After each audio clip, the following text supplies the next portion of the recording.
Hello, all guys, gals, and non-binary pals. Welcome to the newest episode of the Noobs and Knockouts Podcast, taped on Twitch, brought to you on YouTube, Spotify, Google, and Apple Podcasts. I'm Austin. I'm a knockout. I've watched a lot of wrestling. I'm David. I'm a noob. Haven't watched nearly as much wrestling, and nice.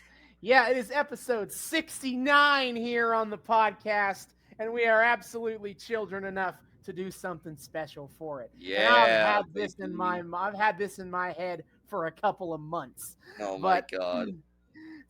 We could have done a few different things. We could have done the live sex celebration on Raw. We could have done more Wrestlicious. Oh no. But I think I picked the right choice. Today on episode 69, will be our first foray into the most suggestive wrestling company name, TNA. Yeah, total nonstop action, baby. That's what I'm here for. Fuck you, Vince Russo, for coming up with a name for a wrestling company that nobody can advertise with. I mean, are you surprised? I get half the shit Vince Russo wrote he did with one hand. Are you all that surprised? Yes, it's time for TNA Impact. The biggest, until AEW came around, they were pretty much the biggest non-WWE wrestling company in America. Mm-hmm. And today we're hitting the peak of TNA in 2008. Like 07, 08 was very much considered by a lot of people as like when they really thought that TNA might become a real competitor to the WWE. And well. Well. But that's getting ahead of ourselves. Is how do we get to TNA? And kind of to make it simple, is TNA was basically born out of the death of WCW. Is after WCW and ECW went under, and it's all WWE is all that's left, there's only so much talent. Like when there's always room for more, like one company can't have all the wrestling as much as WWE really, really wants to think they can. Oh, Vince would love nothing more than to be the only wrestling ever. Yeah.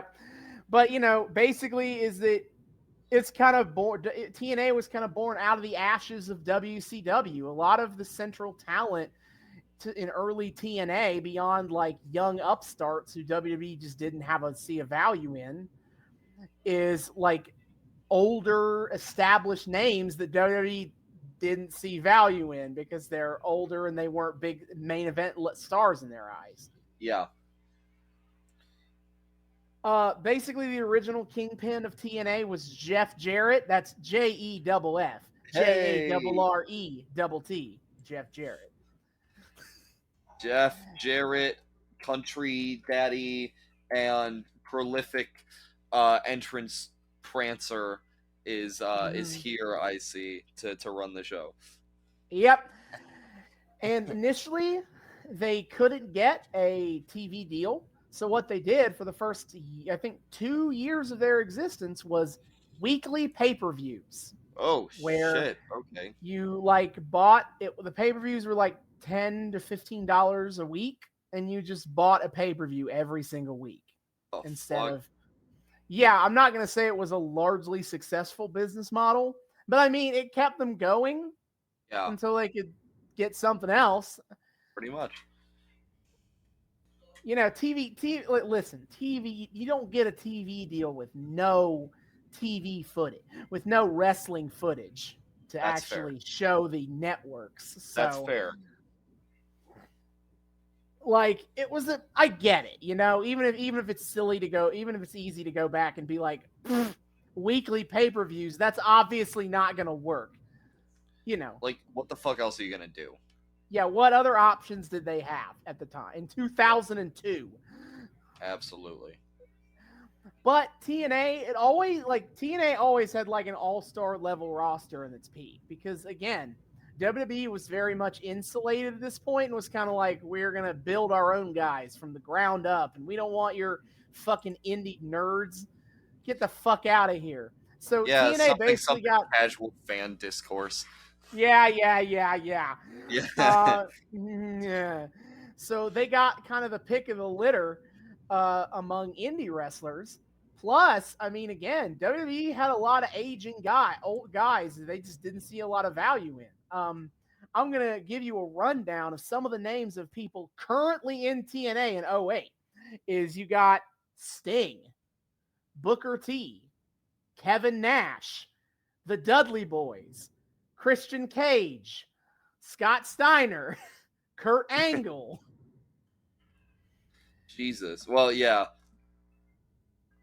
Like Rhino. You got a ton of dudes from the Attitude Era in their prime of their career, still in the prime of their careers. They're close enough to it. And WWE was just like, man, we don't need y'all anymore. We got young dudes to do young dude shit. Nobody under 25, please. Yeah. And so I don't really want to talk about how TNA flopped. I mean, okay, I'll say this, is that TNA eventually did get on Spike TV. They passed around to a lot of places, but at this point in time, they're airing on Spike TV in '08. And okay. I will say, and like TNA for its part had a very respectable television audience. Like they had a consistent audience of about 3 million viewers at its highest. Very solid numbers. I'm not going to say they're bad. I'm not going to shit on TNA for their ratings. Jesus. Okay. And they currently film pretty much exclusively out of the Impact Zone, which was basically they filmed at Universal Studios in Orlando, Florida. Heyo! The same place where AEW films Dark these days. Now, yeah. Yeah. Same venue. Hey. Yeah. It's the Elite Zone now, I think. But probably. Welcome to the Impact Zone. And so let's talk about some storylines. And the most recent pay-per-view was Lockdown 2008. Now, what is Lockdown? Lockdown was a pay-per-view theme by Impact Wrestling. And in the early years of Lockdown, the gimmick was every single match is a cage match. Oh. Now, okay, I got to preface this is that I'm going to talk a lot about some overcomplicated gimmicks. Because, boy, does TNA love overcomplicating the rules. Oh, boy. For the sake of making a unique idea. So, hold on to your butts of that. Holding right now. I'm doing it just for you. So let's I'm not going to run down the Lockdown card because it's also been 2 weeks since then, but I am going to reference Lockdown a lot as a starting point for these story beats. And so let's talk about the world title scene to start out with. That's the big one. Is at Lockdown, it was Samoa Joe versus Kurt Angle for the TNA World Championship. Okay. And the big gimmick is that Kurt Angle has basically had Joe's number. But Joe, he is so confident he can beat Angle, he is putting his career on the line. If he doesn't win the title from Kurt Angle, he is going to quit Impact. And both their characters, the characters have a fascinating kind of relationship with each other. This is Kurt Angle and he's in this I'm like the realest, bestest athlete, and I'm hyper focused. I'm all about winning the championships, baby. Nobody can out wrestle me. And Samoa Joe is very similar, but he's younger. Yeah. And so is Angle still doing his dorky Olympic hero shit from WWE? No, we have moved on from that. Even in WWE, we got away from him being kind of a goofball. Now he's super serial. Oh! I'm super serial, you guys. Your Olympic hero is super serial. Amazing. In fact, he is so super serial that a gimmick they put on this match to show how focused he is and how he is this determined to keep his title is that his wife Karen was a feature on the show as a supporter of his, and he is forcibly kicking her out of the Impact Zone because no distractions, as he explicitly puts it. As long as there's a Joe and me, there's no room for a you and me. What the fuck? Thinks Kurt Angle says to his fucking wife. What the fuck, Kurt? Damn. I guess he really is super serious. He did like the fucking Love's Labor's Lost pact of I am so dedicated to my studies of kicking Samoa Joe's ass that I Yep. will not be in contact with any femoids until such time that I have reached my intellectual, or in this case wrestling, apex. Yeah. And then, of course, because Joe isn't going to fucking quit TNA, Joe beat Kurt Angle for the TNA title. Ooh. So now Kurt Angle is even more a bit unhinged right now. Oh boy, has Because his he got, has he still forcibly separated from his wife for this?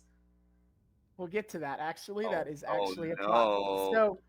So Samoa Joe is now the TNA World Champion. And on the first episode of Impact, back from being the world champion, he is confronted by Scott Steiner. Yeah, baby. Because you see, Scott Steiner has a briefcase called the Feast or Fired briefcase. If you don't, that Feast or Fired was a TNA gimmick idea where where you have a bunch of people competing in like a ladder match for, or I guess it was more like a pole match for multiple briefcases, and you didn't know what was in the briefcase.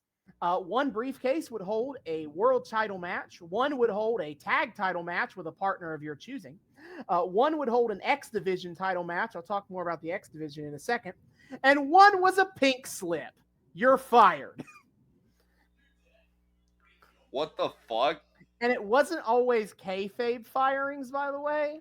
TNA What? used this gimmick to write off people they were actually firing. What the fuck? And they didn't tell the wrestlers that either. Wait, what? Wrestlers were not generally informed ahead of time that you're going to get the pink slip from this match.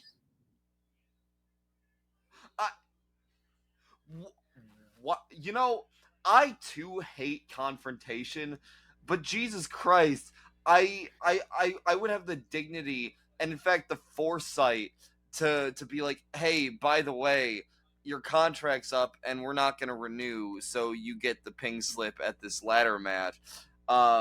Mostly because I don't think I would want a guy fresh off the heat of a match with the like opening the fucking brief pink slip briefcase and like storming into my office all muscly and sweaty and pissed off, definitely about to kick my ass for just underhandedly, but also like the fact Carney's that gonna Carney. That must have been like the most terrifying game of Russian roulette ever if you were like one of the four dudes told to grab a briefcase.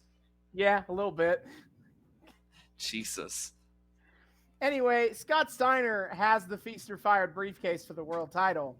And after fat shaming Samoa Joe a lot, as he has made clear that he will be cashing in his Feast or Fired briefcase at Sacrifice. Wait, hold up. Which one is the Feast or Fired briefcase? That's not the pink slip, is it? No, they call it the Feast or Fired match, but it's still like the Feast or Fired briefcase for the people who get title shots afterwards. Oh, okay. Otherwise, when you get a title shot, it acts like a Money in the Bank. You can just kind of pick your spot. And he is like, I'm challenging you at the next pay-per-view, which is Sacrifice. Sacrifice. Okay. Meanwhile, Kurt Angle shows up and is like, hold on a minute. I would like a rematch, please, with Samoa Joe, because I can totally beat him. I don't make the same mistake twice. I'm going to win. I'll win a rematch. And so on the April the 24th episode of Impact Wrestling, we got a Angle versus Joe match for the world title. Now, on the April 24th show, for some reason that has not been explained yet in story, AJ Styles, you may know him. Oh, hey, that dude. Yeah, he has brought Karen Angle to the show.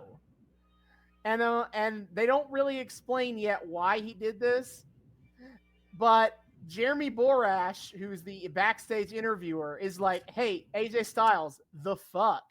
And he's like, hey, man, we're keeping this on the down low here so you can try to make amends with Kurt, but don't tell him about this, all right? And JB's like, "No, I'm no snitch. I'm not going to say anything." And then he snitched. Oh, of course. Because Jeremy Borash is a little snitch ass bitch. I'm putting that in my notes. I wrote down his name to remember he's the backstage interviewer. So now he's Jeremy Borash, hyphen backstage interviewer, comma little snitch ass bitch. Yep. So then Angle confronts them about it, and he kicks them both out of the impact zone. And he has assured Karen, though, that they might get back together after he wins his title back. It's no guarantee, but he might be willing to hear it out. I just love the fact that Kurt Angle, again, who before in the past has extolled the virtues of celibacy, committing himself to incel life in order to, or I guess Volcel life in this point. Yeah, it's Volcel. Volcel, committing himself straight up to Volcel life so he can win the goddamn title back. Yeah. You know what? I know you said the dweeb shit from Persona from him was no more, but I don't know. This kind of still feels like some dweeb shit to me. It's a different kind of dweeb shit than what you know what before. There are many facets to the dweeb shit. After all, he just discovered another. Dear God. Okay. Yeah. So then we get to the title match, and Scott Steiner interferes with a lead pipe to cost Kurt Angle the match, because in these promos that Kurt Angle has been cutting, he basically kind of writes off Scott Steiner. Like, he's like, I'm gonna beat Joe, I'm gonna get that title back, and then whatever, I'll beat Steiner at the pay-per-view, whatever, I don't care. It's all about Joe. Joe is my mortal nemesis. He is the danger. And Scott Steiner took that personally. Yeah. So he beats Kurt Angle with a pipe to cost Kurt Angle the match. And then out comes Jim Cornette, who is this obnoxious boomer ass guy who is the like, he literally does a rant on the April 24th episode of Impact about how, man, wrestlers today are so spoiled. They want things like special meals and makeup and paid vacation. Back in my day, wrestlers work 7 days a week, 350 days a year, and we liked it. Oh God. Oh no, the boomer. Fucking annoying. It's too much boomer. Ah. Anyway, he is the kayfabe commissioner these days. Everybody hates him for being a hard ass. And I do love just that every commissioner ends up being a heel that everybody hates for being a hard ass. Yeah, but he comes out and is like, after this match, I think we found out is we've settled nothing. So at Sacrifice, there will be a 3-way match for the title. Scott Steiner versus Kurt Angle versus Samoa Joe. Yeah, David, it's this episode. I thought about not playing into the meme, but then I said, what if we did the meme? I didn't think we were actually going to do the meme. I thought there's no way that Austin's going to. Oh my God. I mean, what better if we're going to be a meme about it, for the meme number episode, we got to lean into the wrestling meme. We have to. Mm-hmm. Oh my God. So let's talk about some other stuff going on. Besides the other titles we have are the X Division titles. So let's talk. It doesn't have a big story right now, so I'll go ahead and talk about what that is. The X Division title is basically, it's a quasi cruiserweight title. It's not. It's the tagline is, it's not about weight limits. It's about no limits.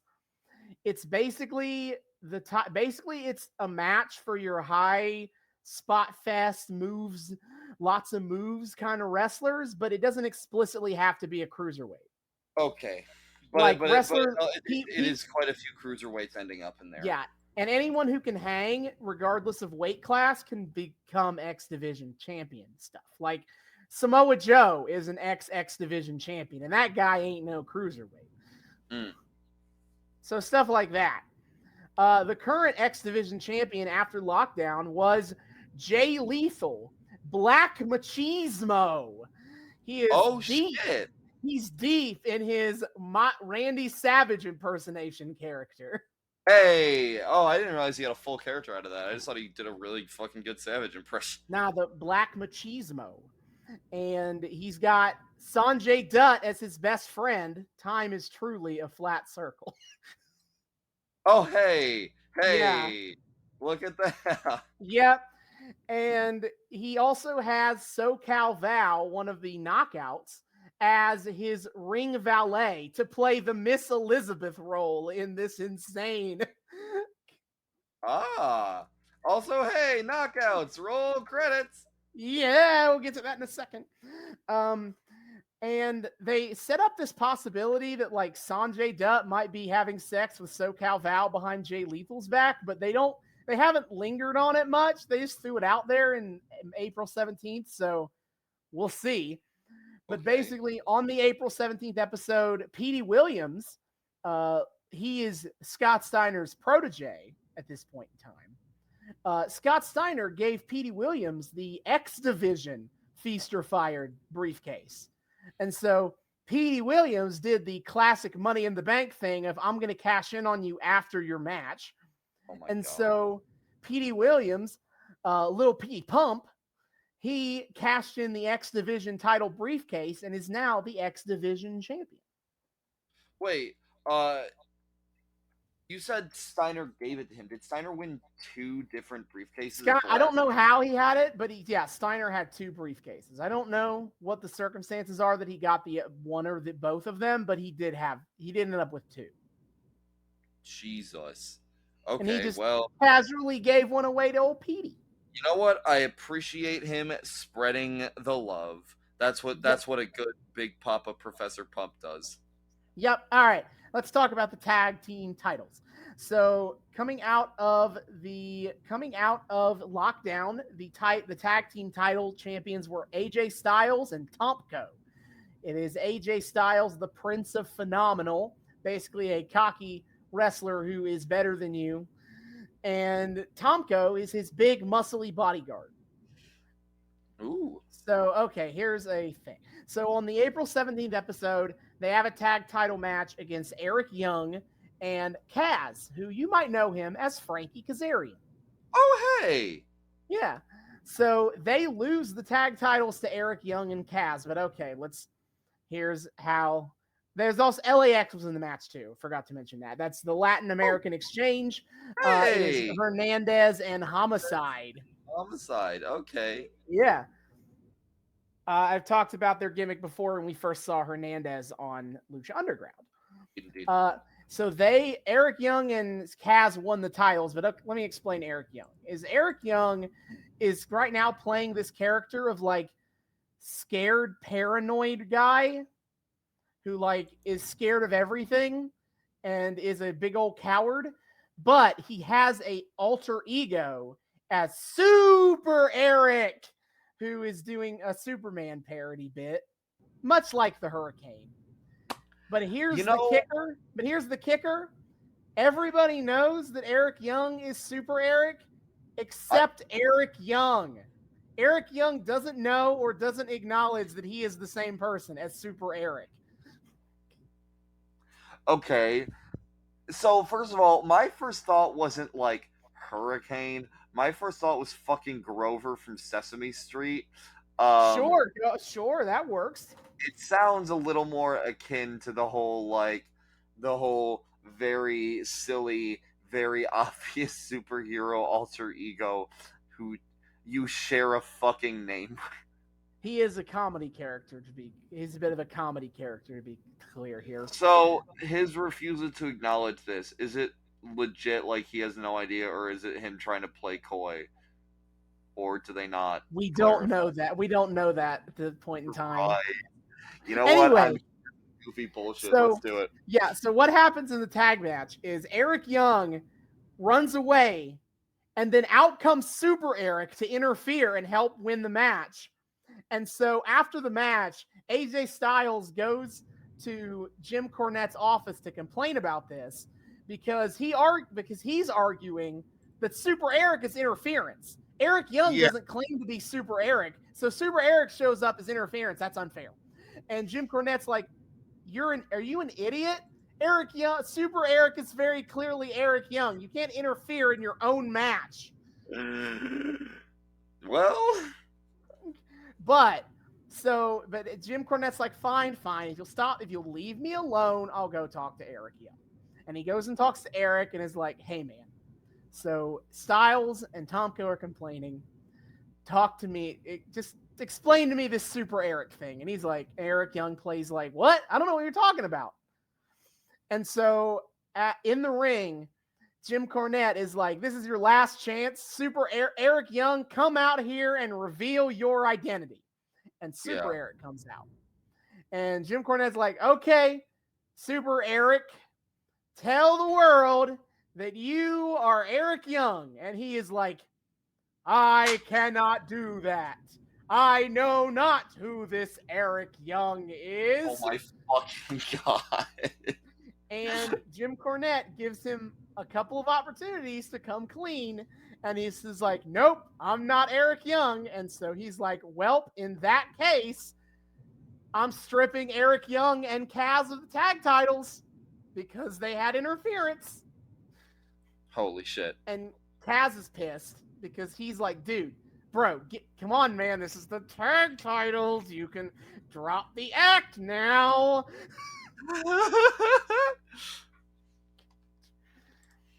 And so there are the titles are gone, but so AJ and Tomko are like, so we get our titles back, right? And Jim Cornette is like, no, because you still lost, so you're not the tag champions either. And so on April 24th, Cornette decides to settle the issue of how we're going to have tag team champions. And this is a little bit complicated, so here we go. Is Jim Cornette sets up for Sacrifice a one-night tournament, the Deuces Wild Tournament. All right, here's how this works. Is that in these next 2 weeks, the April 24th episode and the episode we're watching tonight, there will be 4 qualifying matches between the top tag teams in Impact Wrestling. And the 4 teams that win, they're in the tournament.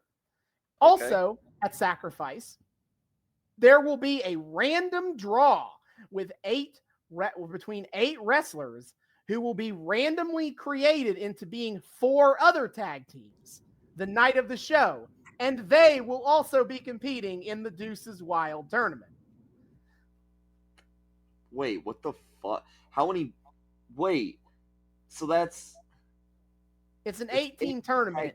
Four of them being regular. Yeah, it's the vast majority of the pay-per-view is the tag team tournament. Jesus. Okay. Yeah, and again, it's 4 regular teams that had to win their way in and 4 randomly assembled teams the night of. Jesus. Yeah, it's too much to me. Yeah, that's a lot of a one night only tournament taking up most of your pay-per-view. Yeah, the pay-per-view only has 3 matches outside of the tag team tournament. That would get really old really quick, dude. Oh my god. That's from my understanding, it did. That's such a waste of a pay-per-view. Holy shit. Yeah, so related to Kazarian and Eric Young, that same episode, Kaz is like, I'm mad at you, bro, because you cost us the tag titles. But, I still like you, and we're gonna compete. We're gonna try to get in the Deuces Wild tournament, but don't fucking... No more interference from Super Eric. Got it? You communicate with Super Eric and tell him to not interfere anymore. And Eric Young's like, okay, will do. So that is where the tag titles are. Wait, if he doesn't claim to know jack shit about Super Eric, how the fuck is he going to communicate with Super Eric? Well, that's his job to figure out. Eric Young was like, I don't know if I can get a hold of him, man. I mean, he's out saving the world all the time. He's a pretty busy guy. And Eric Kaz like, well, just do it. Christ. I see Eric Young is on the level of Calvin and Hobbes when it comes to his make-believe life. So that kind of feeds into the other tag stuff going on. So I said the tag titles first. So another tag feud going on is Christian Cage and Rhino versus Team 3D, which is the new name of the Dudley Boys. Okay. WWE owns the Dudley name, so Of course they do. yeah. So basically, after the pay-per-view, Cage and Rhino at Lockdown won a tag team match, and so they're like riding high. They're bros. They've been friends for a while, but now they're clicking as a tag team. It's all good. And Team 3D is like, you guys suck actually, and what are you doing? Because 3D basically was like, Christian Cage, you're a snake. You always turn on your tag partners. You will eventually turn on Rhino. Why are you bothering? And they're like, Rhino, we remember we were with you in ECW, man. You used to be a killer. What happened to you? Now you're just some smiley, happy-go-lucky guy in a tag team. What happened to you, man? Dudley Boy's trying to call people out for not being decent and not being hard enough is a very hilarious prospect to me. Mm-hmm. So then they on the April 17th episode, Rhino and Cage have a match with Team 3D, and there's some like tension and malfunction at the junctions going on. But Rhino gets the win for Team Nice. Cage, and then after the match, in a ironic twist of fate, Team 3D starts going at it with each other. They're like, they start having tension as if they're gonna break up. Oh shit, buddy. Yeah, and then so the April 24th episode, the Deuces Wild qualifiers, Team 3D beat the tag team of Relic and Black Rain to enter the tournament, but they're still fighting with each other. A quick sidebar: Relic is killer spelled backwards. That is his gimmick. That he's basically a serial killer. What? Wait, I thought you just meant a killer like in a wrestling set, like no, a as in when he has promos, he like threatens to actually murder people. What the fuck? Yeah, and he's teamed up with Black Rain, who is Dustin Rhodes. Hey. Not in a good place right now. Oh no. He's very out of shape and very on the drugs. Oh no. I hope he's not on this episode, because you probably don't deserve to see him at his worst. You know what? I I got to see a phenomenal Dustin Rhodes match last night, and God, his late career renaissance makes me so happy. I feel like if I saw that, it would just make me really fucking sad. But at the very least, I would know he had better shit on the horizon. Yeah. But dear God. So they're a tag team, but they lost to Team 3D. And then Cage and Rhino face the Motor City Machine Guns for a spot in the Deuces Wild tournament. The Motor City Machine Guns are basically almost kind of like a Young Bucks before the Young Bucks, in that sense of being like two young dudes who are super athletic and kind of like revolutionizing tag team wrestling. And their name, the Motor City Machine Guns, also sometimes the Murder City Machine Guns, is because they're both from Detroit. Hey, nice. Yeah. Couple of Detroit boys. We do love our Detroit boys up in here. Yeah. But Cage and Rhino got the dub, and so they're also going to be in the Deuces Wild at Sacrifice. Hell yeah. So after that, we get to let's talk about the Knockouts Championship. So in a quirk of David coming up with the name of this podcast when we were very young, he called me the Knockout. We were very young, as if that wasn't just like a year and a half ago. Okay, the podcast was very young. All right. Okay, yes. He named my half the Knockouts half, not knowing about the TNA women's division is called the Knockouts division. Yeah, no, shout out to Dr. Britt Baker, DMD, personally vaguely teaching me about that. Yeah, so right now, the Knockouts champion is Awesome Kong, who is kind of just a badass hoss. Maybe nice. easily one of the greatest women's wrestlers of all time. She's fantastic. In a much no less relation to Aja Kong. No, just names. Just two women being like, Kong is a great name for a monster. Wonder why. Yeah, wonder how that happened. And she has this in a much less good thing. is by her side, she has Raisha Saeed. Okay. So Raisha Saeed is on the Indies. There was a wrestler, I guess still is, cheerleader Melissa. I admit I don't know a ton about her career besides she's a prominent women's wrestler on the indie scene. And so when she debuted in TNA, they had her put on a niqab and fake Assyrian accent and Oh be Raisha no. Saeed. Oh no. Oh no. Yeah, it's not good. We love brown face in the year of our Lord 2008. Yep. But on the April 24th episode of the Knockouts of the Impact, basically the Knockouts all received invitations from Jim Cornette, and Jim Cornette brought them all out to the ring, and he announced what's going to happen at the pay-per-view. It is a Knockouts Makeover Battle Royal. So, it is a battle royal where then when there are two people left, it turns into a ladder match. Oh, There's the fuck. first part of the rules. The second part is that the winner of the ladder match gets a knockouts title match. Okay. The loser of the ladder match, so the runner up essentially, gets and this is Jim Cornette's quote. He words here, a Britney Spears style makeover because they're going to get their head shaved. Thank you, Jim.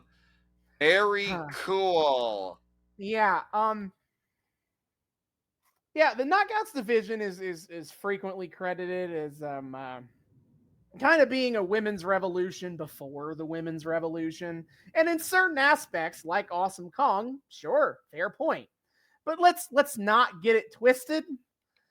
The dumb, sexist shit was still happening in TNA.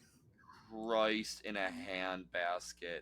You know, I was absolutely cringing out of my head when uh, hearing Jim Cornette explain this battle royal. you know, Jim, if I could think of no better way to make Luchas de Apuestas sound really, really fucking stupid and cringy and awful than calling a hair match a Britney Spears style makeover, you absolute clown person. Oh my god.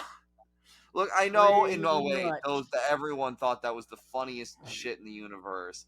But dear Very God, topic, very topical. very 2008. topical. Man, does it not? Man, has that aged like a fine shitty conservatorship contract. All right, so only a couple more storylines to go over here. Is Matt Morgan, who is just generic big muscle dude. He is in storyline Jim Cornette's pet project, and he is just talking about how he wants to make his mark. Okay. And so on April 17th, he interfered in a match between James Storm, Kip James, who is Billy Gunn, and Robert Roode, and versus Booker T, Sting, and BG James, who is the Road Dogg. So Matt Morgan interfered and attacked James Storm and cost them the match for reasons. Sure. And then I believe on the April 24th episode, he beat down Kip James, but it was a super quick bit, and I couldn't quite tell who he attacked. But okay, he's just going around beating people up and is like, I'm making a mark. Yes. Cool, dude. James Storm doesn't give a fuck, as we'll get to with the last bit of storyline here. Is in the 6-man tag match, Booker T got pissed off because he didn't need no help from Matt Morgan. He didn't want his help. And he didn't want to win that way. And Sting is kind of trying to mediate this to avoid people coming to blows. And Booker T gets pissed at Sting. He's like, hey, man, I thought you were on my side. What the hell? And so they end April 17th as if like, oh, no, is Booker T and Sting gonna feud? Cut forward to the April 24th episode. And Booker T, he comes out and he apologizes to Sting for being an asshole and letting the better emotions get the better of him. He respects Sting. He is friends with Sting, and he's been friends for a long time. He doesn't want to do this. Okay. Mm-hmm. And love the respect. Yeah, and Sting was going to try to apologize, but then out comes James Storm and Robert Roode, who were like, what the fuck is this? They go so far as to be James Storm literally does if you like and respect Sting so much, why don't you just marry him? Thank you. James Storm's character is he's a big old cowboy, redneck, beer drinking. Yes. Thank you, James Storm. Very cool, y'all. Yep. And Robert Roode is kind of like the intellectual, classy guy in comparison. And Robert Roode takes over and is like, what I think my partner is trying to say is we'd rather you guys fight each other. That sounds more fun than you guys being friends. Since when do you get to call the shots, Robert Roode? James Storm said, Jim Cornette said literally the exact same thing as he came out. And it was at that point in the show he announced the Deuces Wild tournament, to skip back a little bit. But then he was also like, if you want to see Booker T and Sting fight so bad, I got a proposition for you. Tonight, Booker T and Sting will face Robert Roode and James Storm in a tag match. Hey-o! And so Booker T and Sting win the match, but there's still kind of this air of uncertainty about the Deuces Wild thing, because Booker T and Sting are both going to be part of like the lottery of the night of the show. And so there's this fear of like, what if we have to fight each other? And Booker T's like, man, I love you, but if I have to, I'll fight you. Yeah. And Sting's like, I don't know, I'm not as antsy about it as you are. But look, Booker T loves loves getting a chance to fucking to sucker punch someone. I don't know what you expect, Sting. Just gotta roll with this, buddy. And then TNA said tag team that wants other tag team to fight ends up fighting themselves was so good they'll have it a second time. Because after Roode and Storm lose to Booker and Sting, they start fighting. Heyo. So that is the setup for tonight's show. What we do, only thing we know for sure is that the last two qualifying matches for the Deuces Wild tournament will be happening tonight. Ooh, fun stuff. Yep. And so if you guys want to watch along with us, well, yo ho, Hardys, 3 episodes in a row. Because here's the thing. Impact Wrestling does have a streaming service, Impact Plus. And I'm happy to pitch it. It's $7 a month. It's a good deal. Impact has a lot of good content on there. But the thing is that a significant portion of their tape library from about 2007 to about 2015 is owned by Viacom. And Impact has been slow in getting those rights back. It's not a criticism. I get it. Rights can be complicated. TV rights can be complicated.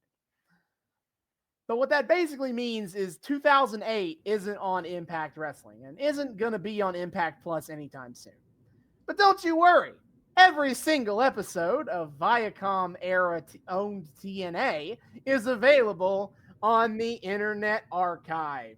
Heyo! So, yo ho, Pirates by us. Don't worry, guys. Next week we will be watching something legally. Boo! Boo! Watching on official streaming services like some kind of square.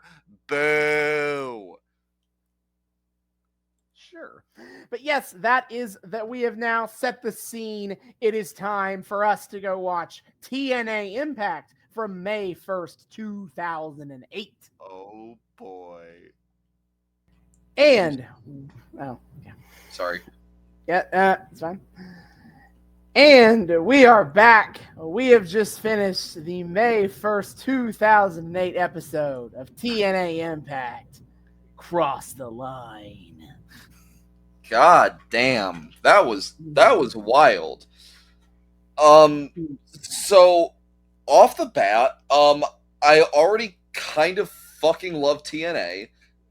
Yeah, it's sweet. Yeah, okay. So, if I may provide a thesis statement off the bat, you know how like when we were doing like the first ECW episode, I opened it by getting all snarky about I'm all 90s and extreme and I have been in the past one to rag on the tendency toward super duper extra extreme aesthetic and trying to be all like hip and cool with the youths and bomb and badass and all that sort of thing. Mm-hmm. So TNA 08 very much has that aesthetic. But for some reason I'm kind of really into it. Mm-hmm. Like somehow they make it work. And I can't entirely wrap my head around how. I kind of want to see if I can't use this back half to try to explore and parse out by the end why it works. But like something, I have a guess just off the top. Okay. I have a guess that this is a this is a company where a lot of shit happens. Everything's kind of fast paced. Like the matches don't take like 2 seconds. The matches, you know, they get a decent amount of airtime, but like everything goes fast. Everything jumps around so much. Your mind kind of doesn't have time to like process fully anything that's just happened. And so the edgy, awesome, badass, extreme aesthetic serves less to like it seems less like masturbatory and more just a representation of like the high octane pacing that TNA is pretty successfully going for here. I think that might be it, but I'll see if I have any smarter things to say about it as we go on. Sure, I think that's fair, and I kind of agree. It's very, very high octane. I enjoyed it a lot. Mm-hmm. Yeah, I mean, off the bat, we get like a previously on video that, like you said when we were watching, goes hard. Weird. It goes hard, and also like wrestling never uses previously on videos. I kind of wish they did more often, actually. Yeah, me too. Because it's kind of sick. It was like just opening with a recap video package was pretty dope, and it had a cool aesthetic, and it did a good job at recapping the major points that we needed to follow throughout this episode. And okay, already like off to a good start. Fuck yeah. Yeah, and then first match of the night is two guys I didn't explain. We open with just the wildest thing we could open with. The Curry Man. Curry Man. He's hot. He's spicy. He tastes great. He does a little Zoidberg dance. Yeah. Which is the Curry Man. His gimmick is that he is allegedly from Japan. And he's a mask guy. And he's Curry Man. He does he's a curry dude. All of his moves are sauce humor. Is food humor. And behind the mask, evidently, is Christopher Daniels. Yep. CD, the current head of HR or whatever at AEW. Yeah, Kurt. Right now is that at this point in time he was kayfabe fired as part of the Feast or Fired match previously mentioned, and the company decided that to kind of keep to the stipulation, but also like not fire him for realsies. We'll put him under a mask, and he'll be Curry Man. And he's this goofy comedy guy, as opposed to beforehand he was playing his like fallen angel quasi cult shit that he was more famous for. fucking CD, man. What a Yeah. career. Fuck, CD's great. But yeah, so he is the Curry Man. He's doing his dances and he's And he's kind of great. yeah. Like, at first I was like, oh, what is this dumb, goofy shit? And then about like 2 minutes in, I'm like, wait, I think I'm into this. Hell yeah. And then plus, or hell yeah, or should I say, shell yeah, because his tag team partner is Shark Boy, whose gimmick is he's a shark, except also he is in the middle of doing his thing where he did Stone Cold Steve Austin parodies. Yeah. Shark Boy as the tag partner, as I remarked to Austin when we were watching, evidently yet another wrestling series we are watching headed by Robert Rodriguez. You'll love to see it. Just waiting for Lava Girl to show up as part of the Knockouts, and we'll be fine. I cannot believe that you were the one who made that joke and not me. I thought I'm a big brain boy. Is this where I hot take about the Shark Boy and Lava Girl is an average movie? No, not that it's a good one, that it's average. No, I will agree with you wholeheartedly there. I mean, it gets fondly remembered because of nostalgia.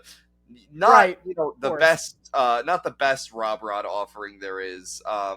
It's cute, but yeah, I'm right there with you. Anyway, I'll be honest. My memories of Shark Boy and Lava Girl are tainted by the fact that the first time I ever watched that movie was by my dad getting a bootleg version of Shark Boy and Lava Girl, illegally recorded in a movie theater. So like the color gradients is fucked up. It's just grayed as out as shit from being recorded. So my memories of Shark Boy and Lava Girl is the movie is like way more gray than it actually is.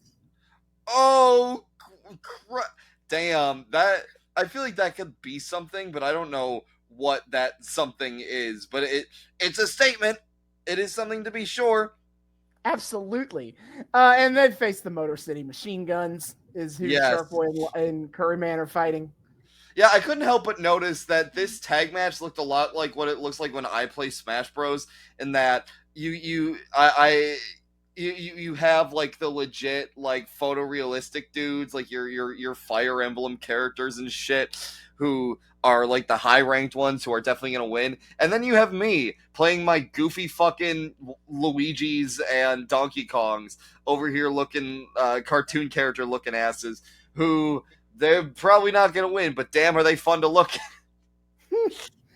At some point in time, we got to do a podcast that's literally just creating, like, the Smash Bros roster, but as wrestlers. Or I guess wrestlers is the Smash Bros roster.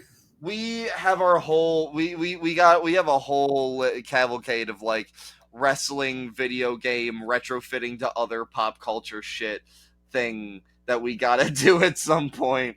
A whole fucking saga.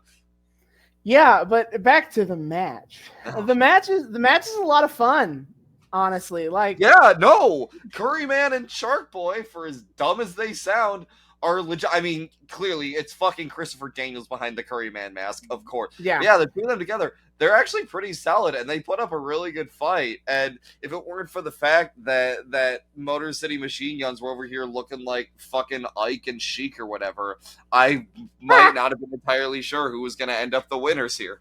Yeah, like Motor City Machine Guns did a lot to show off how fucking cool they are. Yeah. No, seriously. Like, you were not wrong with that Proto Young Bucks comparison. They have. I think my favorite thing what happened was Alex Shelley got Curry Man in a DDT, and at the exact same time he did like a flatliner.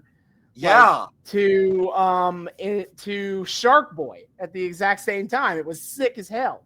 Yeah, they also had a great double suicide to the outside at one point as pretty much a finisher. That was solid as fuck. Mm-hmm.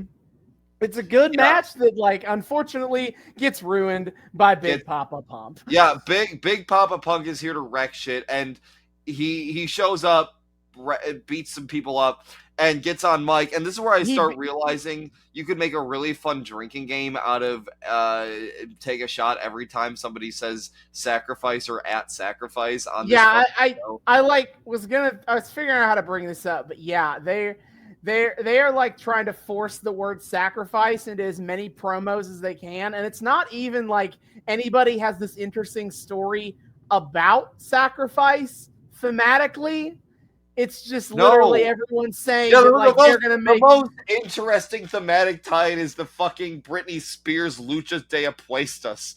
Yeah, literally all they're doing is being like they're gonna make the ultimate sacrifice, or they aren't afraid to make the sacrifice. Oh my god. Yeah, like, no.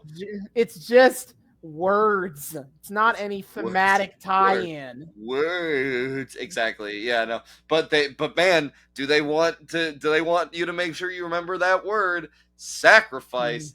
No. And it's magical hearing Big Papa Punk go, a sacrifice! When I already know what's coming later on down the line. Yeah, and then he kind of just runs down. It was a nice little teaser. Maybe he was mad. Kurt Angle disrespected him, and he said that sacrifice. Oh God! Not only am I gonna beat Joe for his to win the TNA title, but Kurt Angle, I'm gonna take his Olympic gold medal, and I'm gonna make Kurt Angle my bitch. And that brings out Kurt Angle.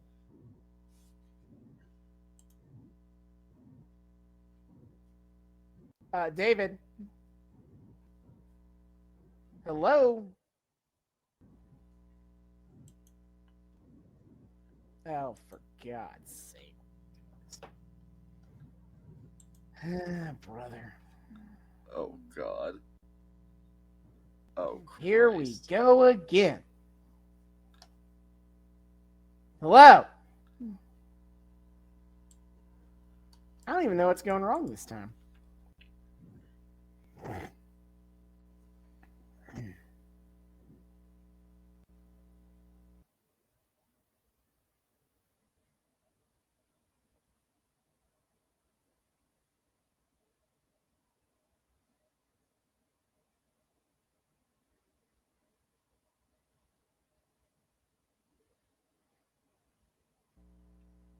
Hello.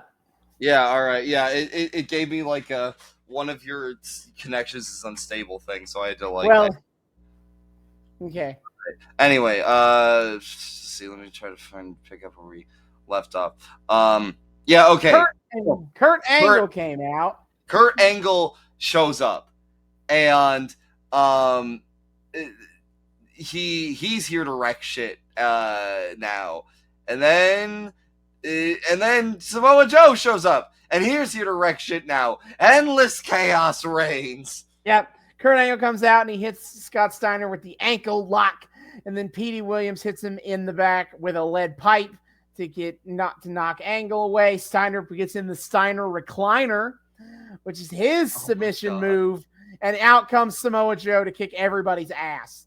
Yes. I'm here for it. I did appreciate just like it almost reached a level of parody of first Big Papa interferes, and then Angle interferes, and then Joe interferes. Just an endless stream. It just keeps fucking going. Like, guys, you realize there's like a thing going on here. You could have taken this dirty laundry anywhere else. Yeah. So that is both set up for Sacrifice and for the tag team main event later in the show.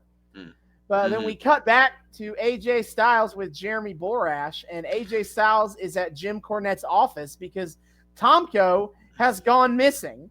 And so AJ doesn't have a tag partner, and he is desperately pleading with Jim Cornette about this, or is going to attempt to. Also, AJ was short hair and no beard, which is fucking wild. Yeah, a little bit is weird. AJ has been very different. It was fucking. AJ's been long haired for AJ's been long haired for a long time now. I know. I could not like recognize him. Like, who the fuck is this man? He still didn't fully register with me by the end of the episode as AJ Styles. It was weird. Yeah. So AJ, he does question Jerry Borash about being a snitch. Yeah, because he asked him how did Kurt know about that Karen thing last week, dude? Yeah, but thankfully for JB, Jim Cornette finally answers AJ's call to interrupt, and Jim Cornette kind of leads Styles around verbally a little bit, where Styles is trying to plead for more time, and Cornette's like, "What day is it?" And Styles, "Thursday." And he says, what happens on Thursdays?" I take my trash out before I go to work. Okay, dude. Take my trash. Yeah, before I go to work. Yeah. And where do you work? TNA. And what happens on Thursdays at TNA? Thursdays at Impact. Impact. We're on TV right now. This TV camera right there. We're live. Yeah, off the bat, Cornette is already my favorite on-screen commissioner ever. Like, he's just the right mix between the smarmy and the evil asshole and the slightly dorky, doesn't like quite understand how to act like a normal person. He's actually fun and not annoying, and I quite enjoy him. Oh well. Is that a bad? Did I just do a bad?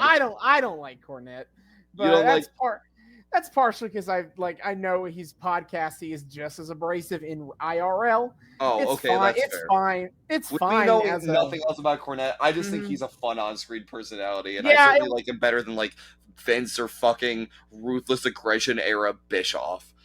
That's fair. He's fine. He's fine as a character on screen. But anyway, he says Styles has an hour to go get a partner, and so Styles is gonna have a whole thing the rest of the episode about this. Yeah, Styles starts this episode with actually a really solid narrative through line that I kind of appreciate. Was this like a common thing for TNA to do? Yeah, a little bit. Narrative through lines for I kind of appreciate that. Like something to make it flow like a single plot in a way, and everything and things branching off. I don't know. I got a kick out of that. Yeah, good writing there, good structuring. Yeah, and it has a good payoff at the end too. So absolutely. But then we go into the ring where Mike Tenay is introducing the beautiful people into the ring. Indeed. I didn't really. Wait! But before we did that, I just want to point out they had an advertisement before this for TNA's home release, and it cracked me up because it was advertising this home release was just an endless string of platitudes, all basically saying the same exact thing. Yeah, man, they didn't show any of the fucking actual show they're talking about. They're like, cross the line, be bold, be daring, do something different. Be unique. Be yourself. Let the inner beast out. Go touch some grass. Buy our DVD. Buy our DVD. Get a newspaper out. Yeah. Like that's essentially what it was. There was no it was just saying random fucking platitudes. It was amazing. Anyway. Good times. Man, they had an epic voiceover guy, and they were like, "We're gonna fucking use this guy." I like that voiceover guy. He was really pulling his weight on this episode. Mm-hmm. Yeah, so then the beautiful people, I didn't really explain any of the knockouts outside of Kong when in the front half. So the beautiful people are just like two hot chicks whose gimmick is they're hot and bitchy. Classic Divas era booking. I'll touch on that a little more later, but that I was like, this feels. Except this is TNA. This is TV 14. So what that means is we get some cake shots. Yeah. Or attempts at cake shots because the camera's always a little off center. To be fair, in order to get centered, they'd have to wedge the camera in between two of the ropes. And also, I don't know if I want to see just an endless stream of full-on, very ostentatious cake shots. So I'll take the half ones. I ain't complaining there ultimately.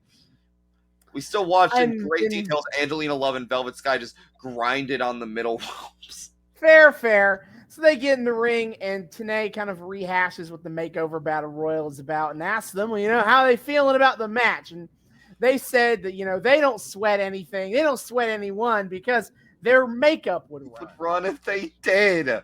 Right. Okay. A very character establishing statement for the beautiful people if you didn't already know what the gimmick phenomenal character thesis right there. I feel so compelled. And then they say that, the makeover should be saved for someone who truly needs it. And we're hitting peak 2008 wrestling comedy. Photoshopped images. Yeah, baby. If it worked for Jerry Lawler, it works for fucking the beautiful people.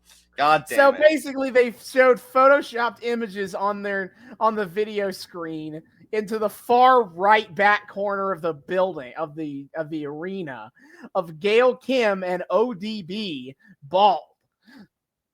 Gail I was I have gonna to say Gail say, Kim hey, what way to just shit on the concept of a bald queen? Fuck all of you. Mm-hmm. I think they look great without hair. Yeah, I was gonna say Gail Kim is kind of like the top baby face of the women's division. She's by far the best wrestler, and she kicks a lot of ass. And ODB, short for one dirty bitch, is. I was wondering about that. Yep, that's what it means. That's what it stands for. It's an acronym. And her gimmick is she's kind of trashy and she gets drunk a lot. Yup. She's the drunk aunt that you think is fun, but still slightly like freaks you out at family gatherings. She's a fun aunt to be around for a couple of hours at family dinner, and that's about it. Yeah, then she starts on her fourth round of the flask, and you're like, all right, time to step away from Aunt ODB. Yep.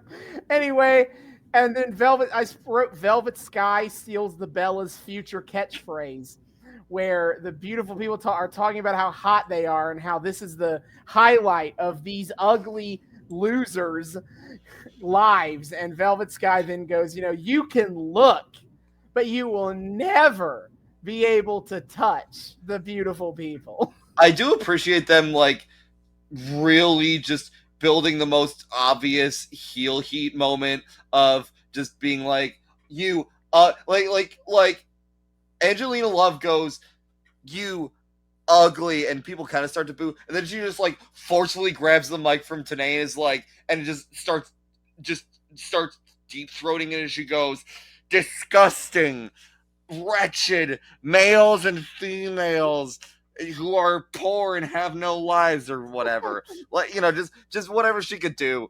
Just lean in, Angelina. I liked it. Yeah, and Velvet Sky backs it up with basically calling them all incels and virgins and whatever. Yep. And then out come Gail Kim and ODB to confront the beautiful people. And the thing is that this is TV 14, which means you can not only have the beautiful people have some iffy cake shots, but also you can just straight up call them sluts and hookers. Oh God. True. Which is what ODB does, and is like, well, you said these people can't touch you, but I can, and that's and so basically they push Gail and ODB push the beautiful people down boob first, and then they start whooping their asses. Yeah, fair. Which I think I kind of figured the like we can touch thing was a little hyperbolic, but they may have taken it actually seriously, because once the beautiful people retreat from the ring, poor Angelina Love, half of her torso gets blurred out all of a sudden by the TV, and I guess the prevailing she had a nip slip, which, oh God, that would make the most sense. That would make the most sense considering like where we're censoring. Mm-hmm. But obviously because it's censored, I don't know what actually happened. Yeah, that makes the most sense given context. That poor woman. Yeah, but anyway, so we're setting up some shit, and we're gonna see him again a little later. ODB says that since these hookers don't have any clients tonight, the beautiful people get real incensed at that too. They're like clients. What? They're off mic and like out of the ring, and you can fucking hear them. It's great. Yeah, it's basically ODB challenges them to face her and Gail Kim later in the night.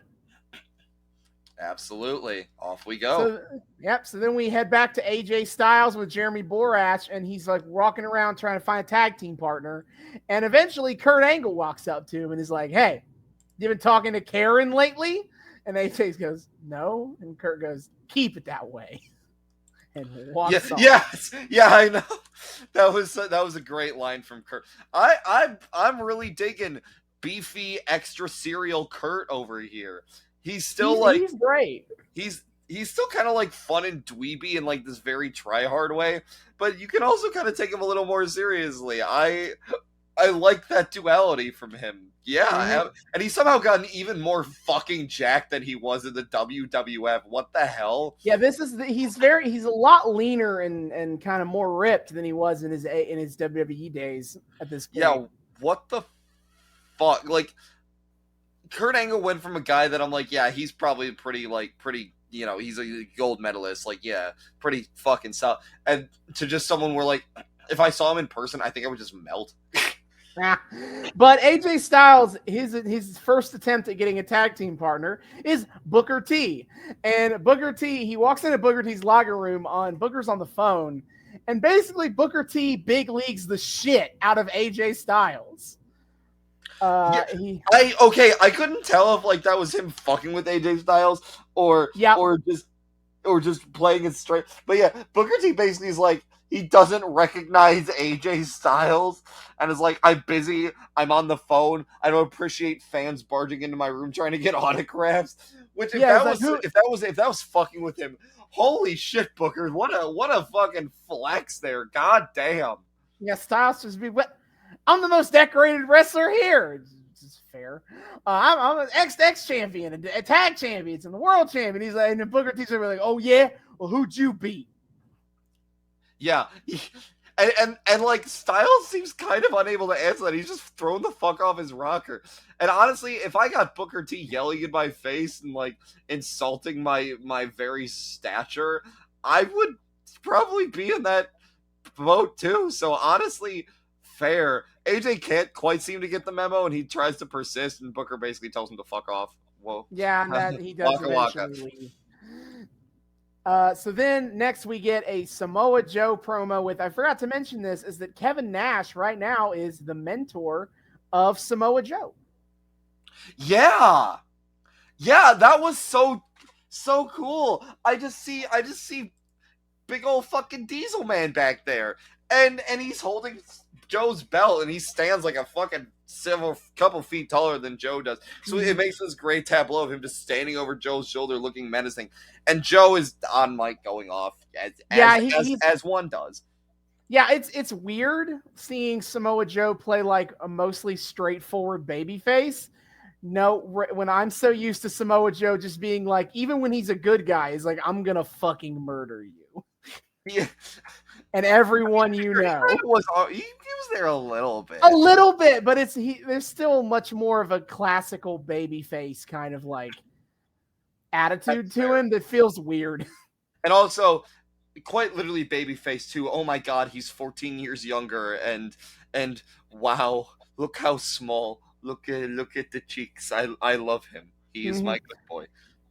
So he walks off and he's like talking about how he's gonna make a sacrifice, yada yada, and he loves being champion. And then as he walks away, Kevin Nash goes away. You love the money too, right? Yeah, apparently Kevin Nash is all about that cha-ching around here. He's Mr. Krabs posting a few times throughout this episode. Always has been. You know what? Fair enough. This is where the big money plays, huh? Look at the edge. Yeah. Anyway. Yeah. And then the second match of the night, Eric Young and Kaz versus LAX in a match for a qualifier for the Deuces Wild Tournament. Yeah, this was a fucking banger.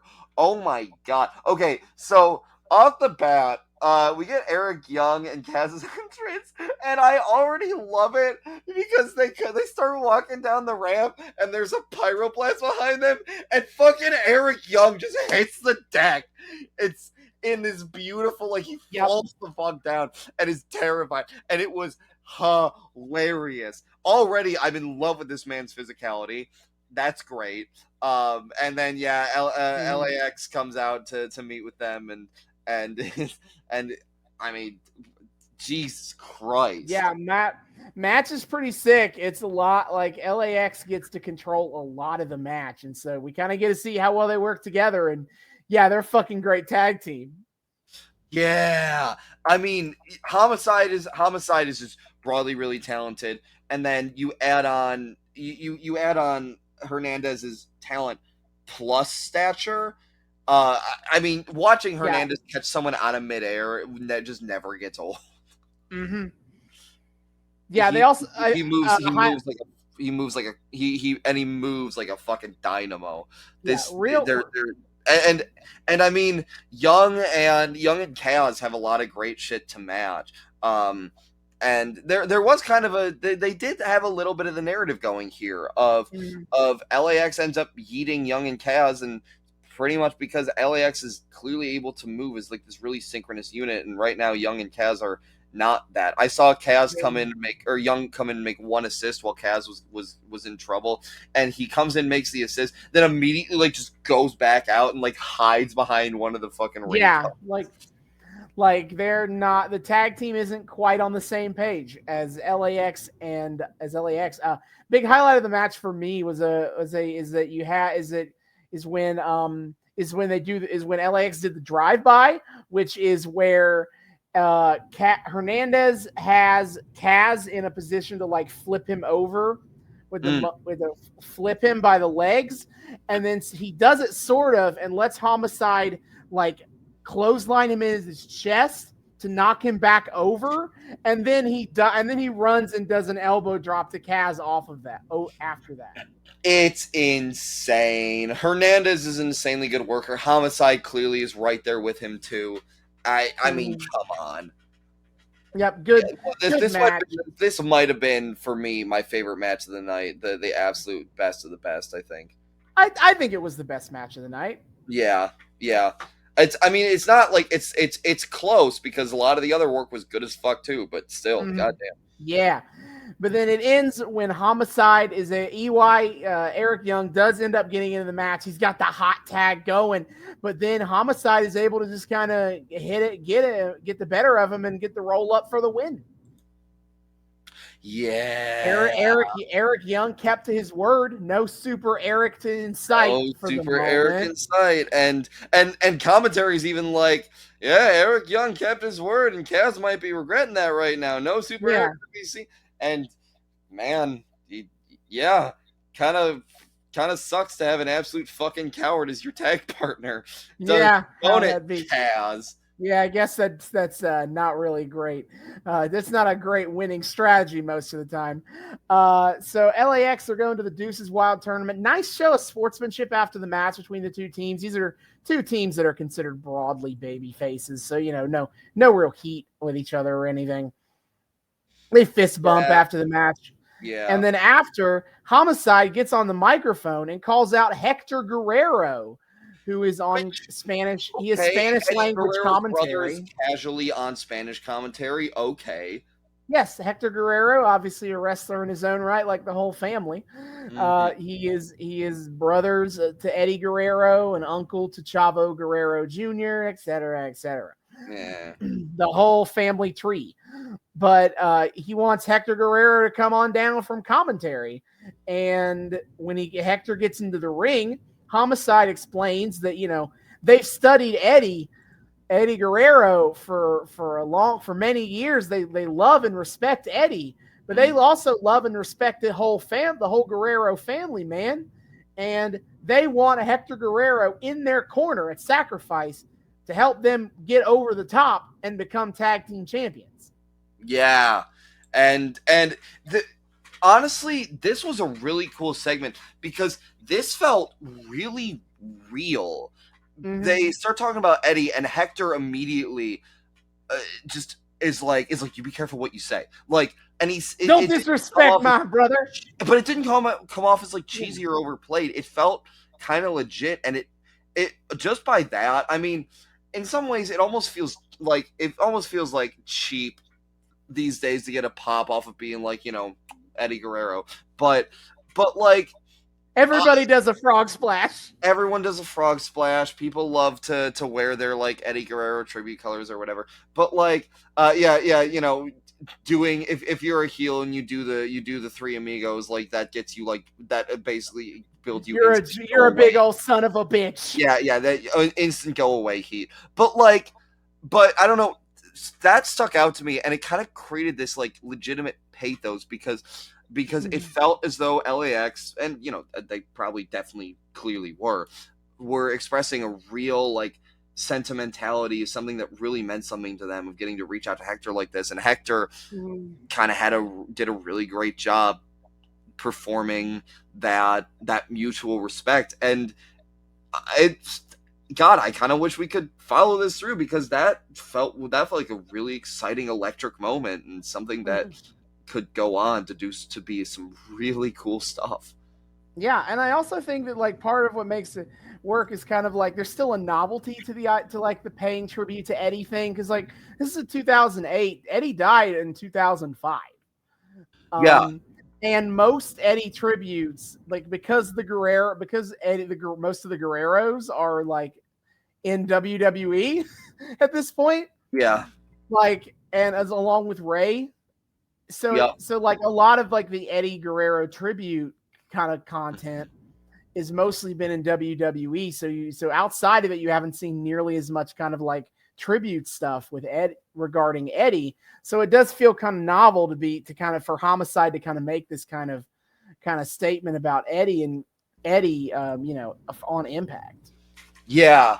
Well, that probably adds to it too, because and Impact is Impact. It feels unique coming out of Impact, and also it feels a little more visceral too. Like that's like Impact's whole thing. They're a little more like visceral and extreme TM, but it can really add to moments like this. In this case, it added to the reality of it, and I genuinely kind of felt moved by this moment. So fuck yeah, great little bit there.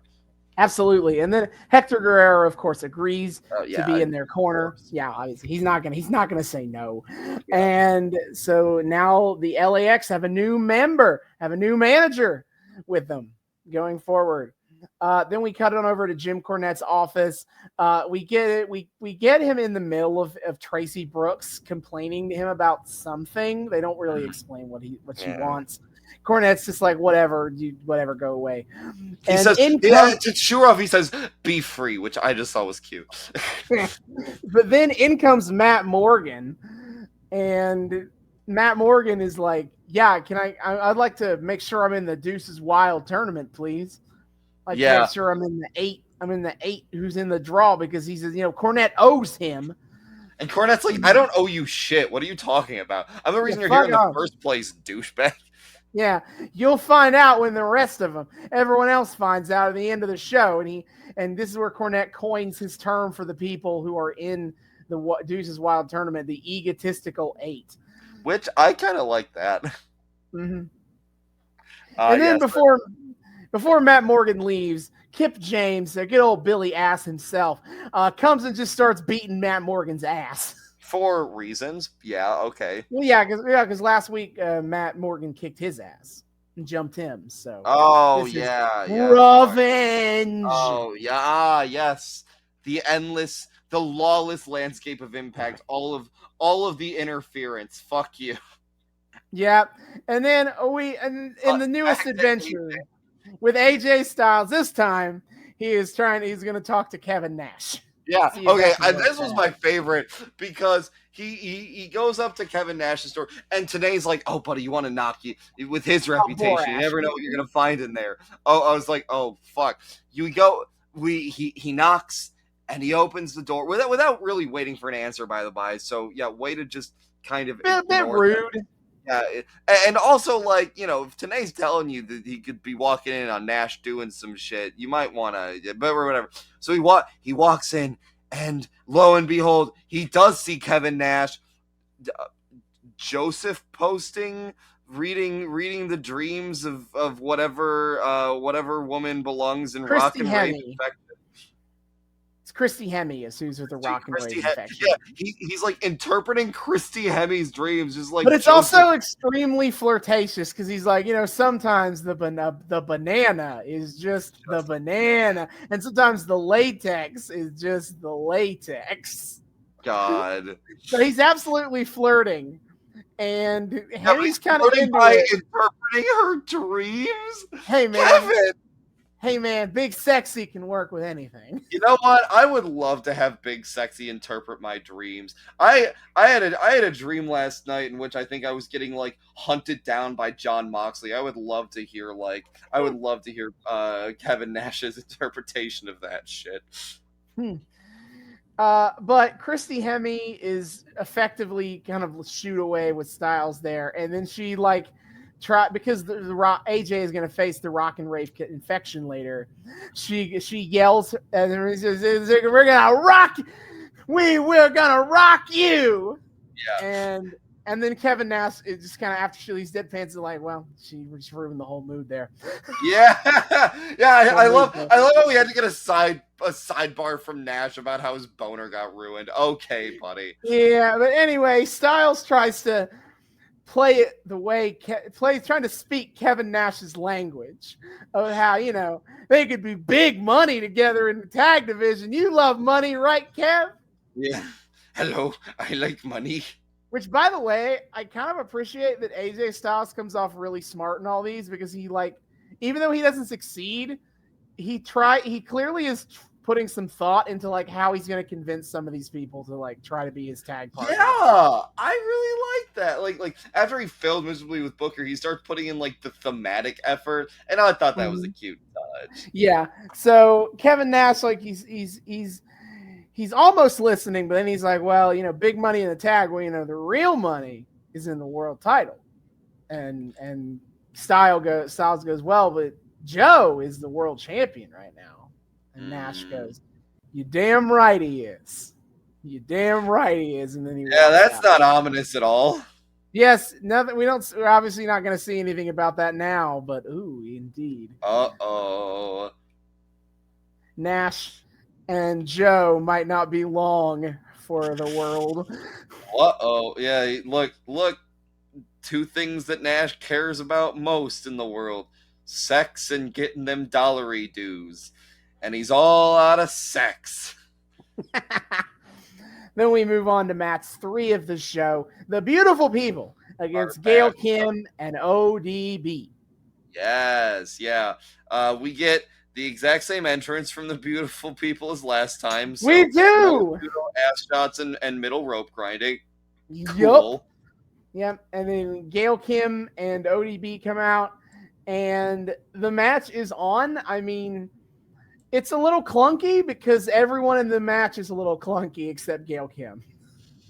Yeah, I kind of liked even ODB's style in ring. She clearly has ODB's fun. ODB's a lot of fun. I agree, but the Beautiful People are more characters.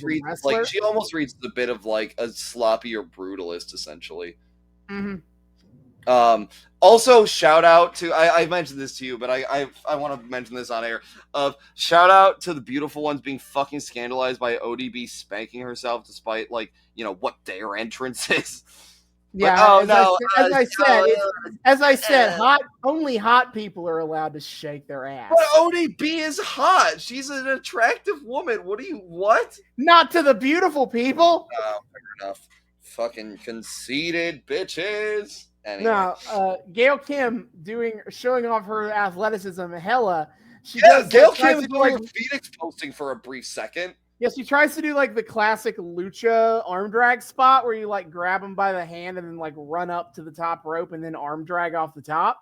But Angelina Love does stop her from succeeding.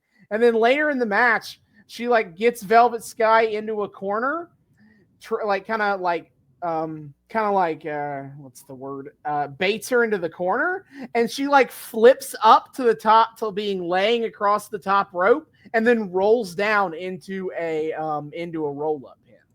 Yeah, her ability to transition from one thing to another was legitimately really impressive. Did she go on to have like meaningful career after this? Yes, pretty much everywhere but WWE, really. She had a run in WWE, but she didn't get too far because she was frustrated by WWE internal politics involving women. And a classic story is that Vince McMahon had to be convinced that Gail Kim was attractive because Vince struggled to understand that Asian women were attractive. Great. That's awesome, Vincent. Thank you. Very cool. God, I fucking hate that goblin. But Gail Kim also hates her time in WWE and is happy to say so. But outside of that, she had an extremely successful career, especially in Impact Wrestling. She was the very first Knockouts champion. Her matches with Awesome Kong are legendary. And now she's basically like the booker of the women's division in Impact. Well, that's fucking dope. Hell yeah, she rules. Gail Kim rules and has had a great career. Fuck yeah. All right, that made me really happy. Yeah, we love wholesome content. Holy shit. But yeah, and overall, I don't hate what the women's division is going on here. Like I had this thought too. They're clearly very Divas-esque still, but work-wise, they're it's not bad. They're not quite at Four Horsewomen level, but like they're not super far off. A little bit more refinement, and bada bing, bada boom. Sure. The match ends when ODB hits Velvet Sky with a running power slam and gets the win for the good guys. Yes, yeah. I mean, fuck yeah. I liked seeing a little bit of good guy win tonight. That was great. And then after the match, Angelina Love tries to do a post-match attack, but then ODB is able to make the save on Gail Kim, and Angelina Love's trying to run away, and out comes Roxy Laveau. Okay, that I could have pronounced her name correctly. Yeah. I don't know who she is, but she was doing some good shit. Also barely know who she is, but she's like it's like kind of playing into voodoo stuff and kind of playing into crazy chick stuff, but it's very subtle both ways is the best way I can put it. Like there are elements there, but it's not like neither element is particularly in your face. Yeah, I just noticed she's wearing parachute pants. That's a cool look. That's true. That's about it. Yeah, but she has beef with Angelina Love as well, so she gets Angelina Love back in the ring. All three of them start kicking Angelina's ass, and Roxy Laveau hits the voodoo drop to kind of end the bit, and the good guys stand tall. Wompity womp womp. Why do I get the feeling it's gonna be one of the beautiful people who walks out of that match with a bald head? But then who could guess, really? Surely, who's to say? Okay. We cut back to our last AJ Styles trying to find a partner bit of the night, where we get JB is just in the back with James Storm and Robert Roode, and JB is trying to talk to both of them, and basically Robert Roode is off being pissy, standing like to the side being pissy, reading the Wall Street Journal, and James Storm is trying to be like, "Come on, man." James Storm is here with the jokes tonight because he apologizes. He tries to apologize to Rude, and Rude's like, I don't give a care. I don't give a shit. That's all water under the bridge. And Storm replies with, "Water under the bridge? Water sucks. Drink beer."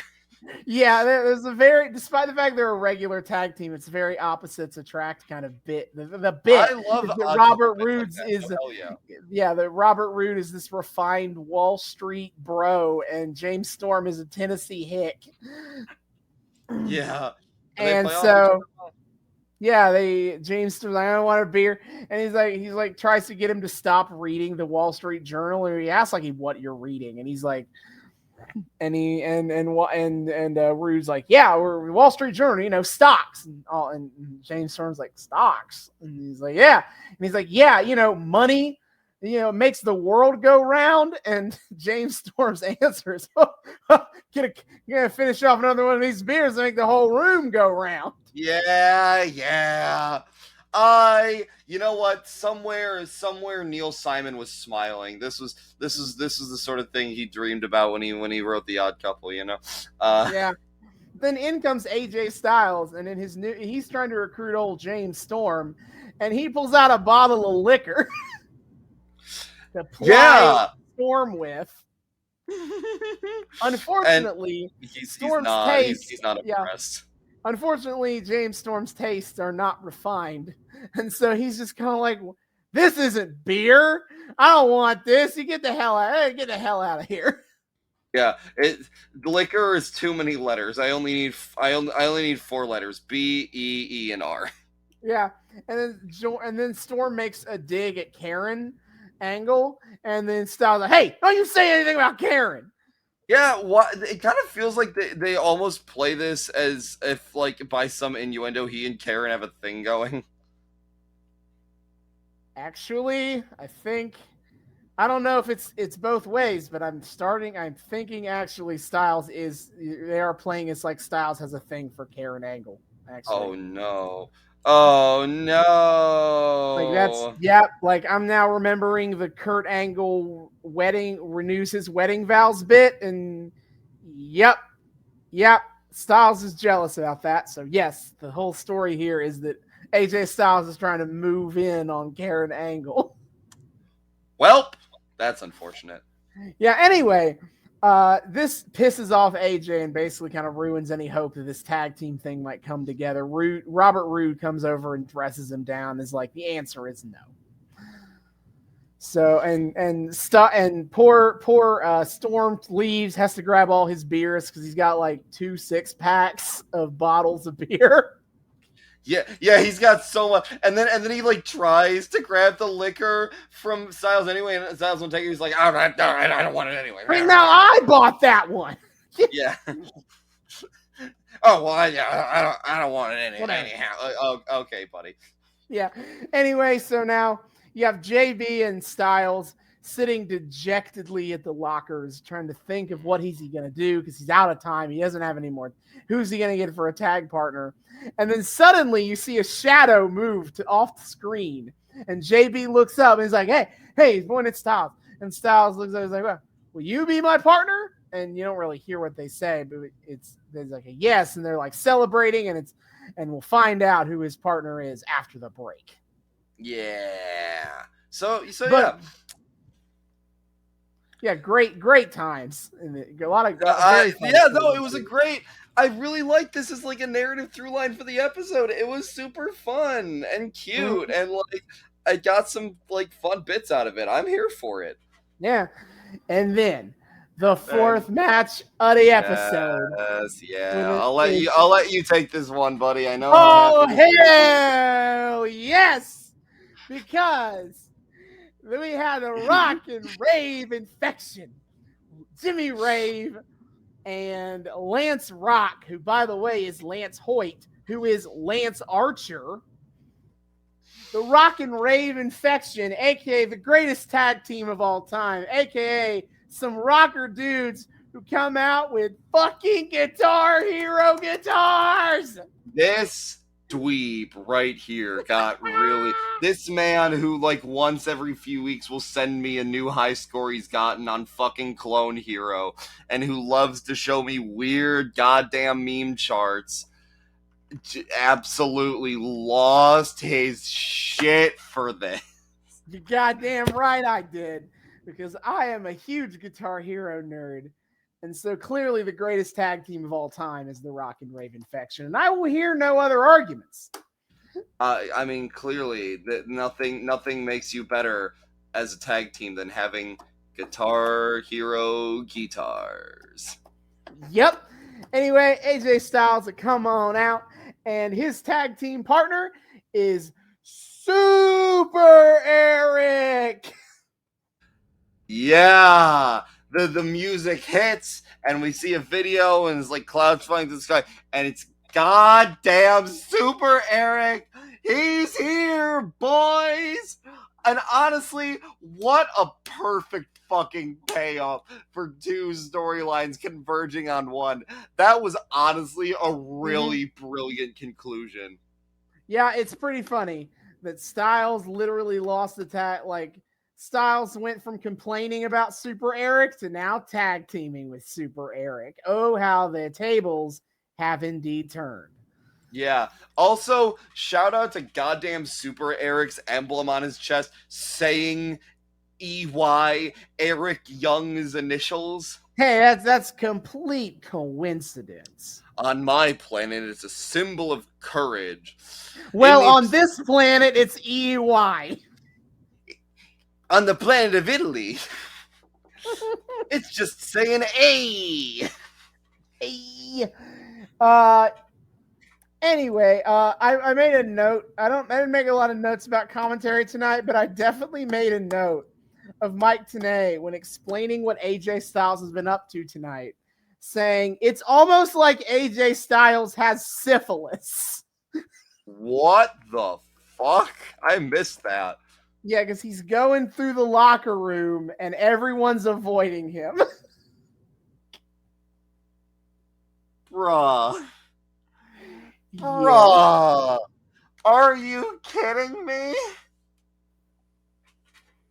Holy shit. Okay. Mhm. Well, that's a great comparison to make. Anyway, but all this to say, we get a dope fucking match out of it. I do appreciate the Rock and Raven faction, at least Lance Archer. I can't remember if his partner had this too, but Lance Archer having a move where like fucking catch someone in midair and then kind of start playing them like an air guitar. He catches AJ Styles midair and he starts air guitaring on Styles' back. It was sick. Both of them also had a move where like they were about to like do an elbow drop or something, and they both like air guitared. Oh my god, I missed that, but that's honestly, I kind of love the flavor text there. That's cute. I'll take it. And honestly, it's fun. God, this is so much fun, Austin. It is, and I fucking love Christy Hemme as the rocker chick. Like she introduces the team with that like rock and Raven good belt scream and can also do the splits. Okay. Yeah, and she just looks the part. It's beautiful. Love it. No notes. Should have been 50-time tag team champions, clearly. Jeez. Or at least like one-time champion while a Guitar Hero was still a cultural phenomenon. You know what? They should have been the harbingers of Guitar Hero. They should have been the ones to keep the series alive. With their representation at the helm, that series could never ever sink ever. And it was, I'm sure, through a complete lack of using them for promotional material that is what sunk the Rockstar or the Guitar Hero franchise clearly. It definitely is. I would know enough about it to know that it's definitely the lack of Rock and Raven infection. However, in the end, even though they've never tagged before, they managed to pull it together, and AJ Styles and Super Eric get the win on the Rock and Rave connection because rock and roll is dead. No! Start smashing the Guitar Hero controller. Damn it! Yep. So then after that, we move on to Jeremy Borash is backstage with Sting, and Sting is basically like, man, I'm fed up with all this shit around here. Yeah, I mean, he's just sad that Booker's spurned him. Yeah, pretty much. This is all too chaotic for him, and look what this business term makes people. Become. Yeah, he's Sting's basically just over here posing like, I'm getting too old for this shit. It's pretty much where he's at. He's like, oh, I just want to have a good time. I just want to vibe. Where are all the good vibes, man? He's a lot more aggro about it than that. A little more. Where are the good vibes, man? But you get the gist. Yeah, same gist. Then we get Don West and Mike Tenay talking about the innovative new matches that happen here in TNA as a way to advertise the Terror Dome for Sacrifice. Oh, yeah. It's a cage match where you can only escape the cage by getting out of a very small exit point as opposed to the large open air cages that usually are for cage matches. Maybe this is just David's dorkiness showing through. I'm kind of here for the random, convoluted, dumb stipulations they put on all this shit. I think it makes it fun. I like adding that little bit of extra spice to the match stipulations, honestly. It's kind of fun to watch. It's not fun to explain on a podcast. Try to make sure everybody understands the rules here. Okay, that's fair. But I think it would be fun to yeah. Just like trying to squeeze through like just you gotta do like the little like shimmy to get out. What a dignified way to win that match, man. They claim that the Terror Dome is so strong it could withstand the force of a great white shark, to which I must ask how this was tested. Cornette's just over here like, all right, release the shark. And they just like drop a shark in there. And like, and it starts flopping around because, it's on dry land. Yeah. And Cornette's like, that's good enough for me. All right, match 5 of the evening, a second women's match. Eat your heart out, Dynamite. Yeah, seriously. Fuck. I hope you're taking notes, Tony. Yeah. We get Daisy Hayes. I'm so sad that this is episode 69, I did TNA, and we are recording this one day too late for 420 Daisy Hayes. No. Because Daisy Hayes is a hippie stoner. That's the gimmick. And then she faces cheerleader Melissa. Was actually here. You got me all scared about brownface for nothing, Austin. Oh, Raisha Shaheed was at the end with Awesome Kong. Oh, wait, what? Raisha Shaheed showed up with Awesome Kong at the end of the episode.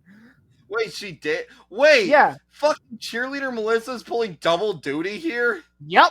Except they are pretending the cheerleader Melissa is a brand new wrestler who has never been in the Impact Zone before. What the fuck?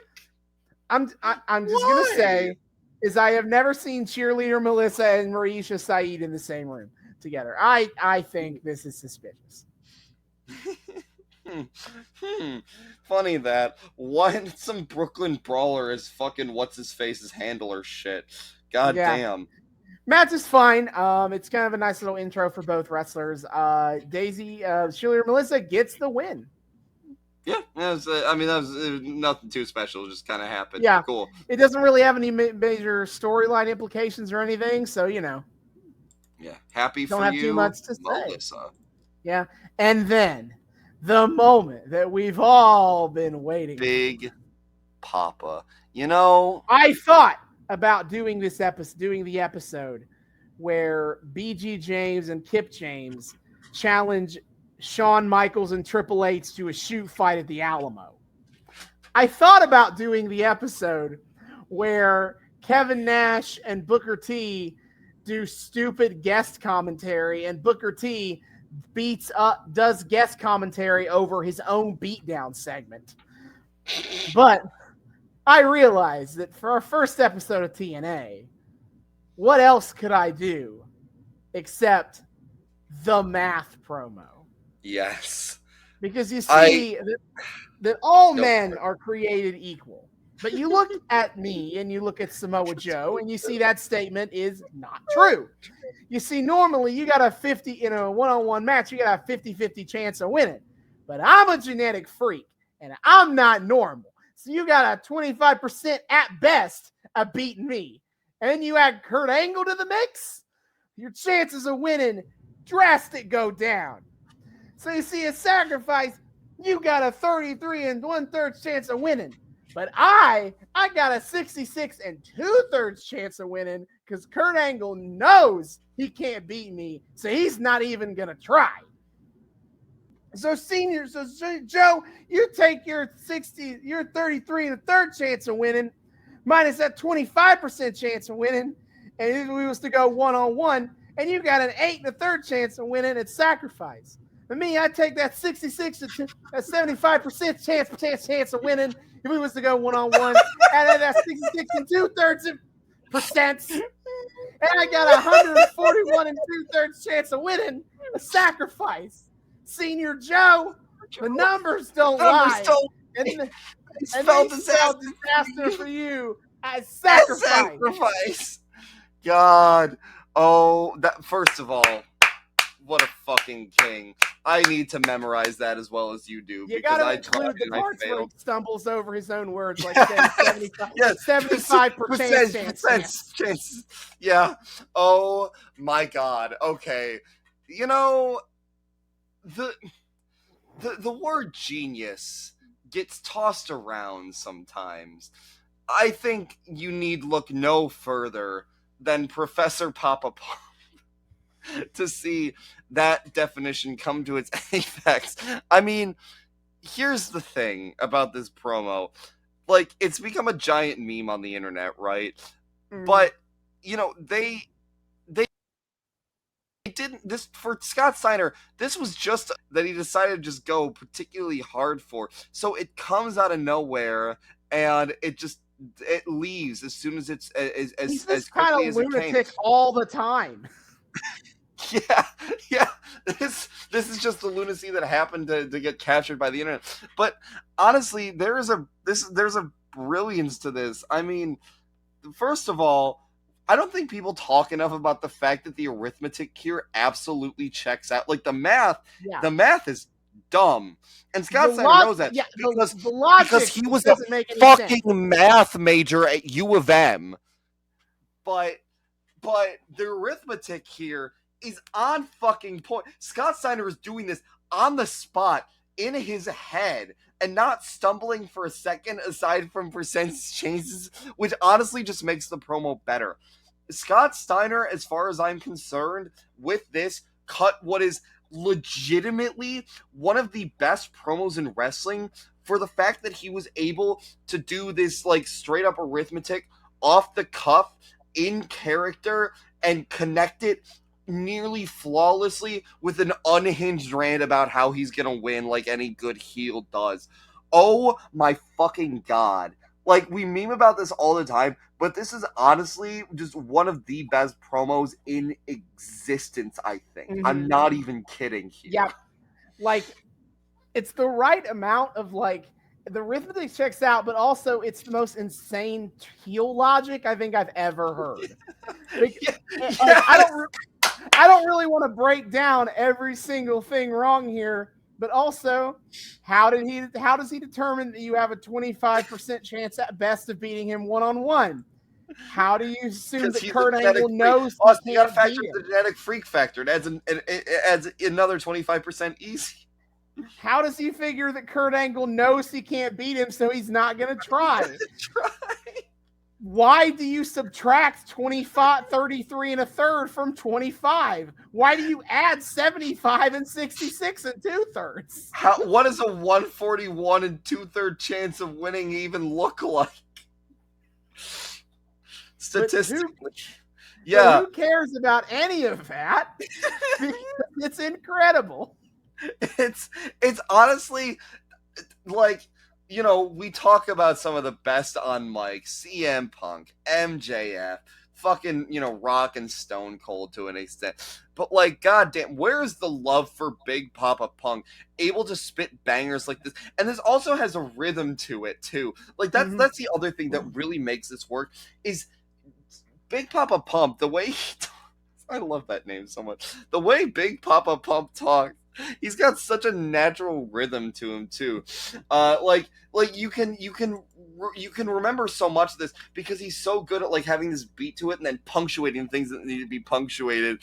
Like, he just starts off with this very, you know, they say all men are created equal, like this great staccato and, like, straight through. But at the end, like, having those longer, like, Senor Joe, the numbers don't lie. It's rhythmic. It's not like it's not like a perfect, like, bump, bump, bump, bump, bump. But like it's not a rhythmic. Like, there is a clear beat to this, and it adds to the comedy. It adds to the memorability, and Jesus, I can see why this got turned into a meme, because God, this is a man that's just busting with charisma, and like you said, it's the perfect distillation of, like, everything wrong with heel logic ever, and just said with such brazen confidence that you yourself kind of start to believe it. Like, I've heard this promo so many times, I just kind of have stopped questioning the logic, and I'm like, yes, that actually makes perfect sense. Of course. I mean, I see nothing wrong with it. The math checks out at the very least, but yeah, oh my god. Like, I don't want to get too, like, you know, I guess, like, too earnest about such a giant meme, but goddamn, I really want to highlight this. Actually is a really fucking brilliant promo. Maybe one of the best ever uttered in the entire. Absolutely. Shouts out to the highlight of Petey Williams trying to do the mental math while Scott Steiner is talking. He just like stands there and is like, "Oh yeah." A little protege. He's got a little chalkboard going on, like Petey is Professor Pump's TA, beleaguered TA who's there just trying to like follow the completely unhinged lecture and then grade all the tests later on while Big Papa Professor is too busy. I don't know, trying to flirt with Coed.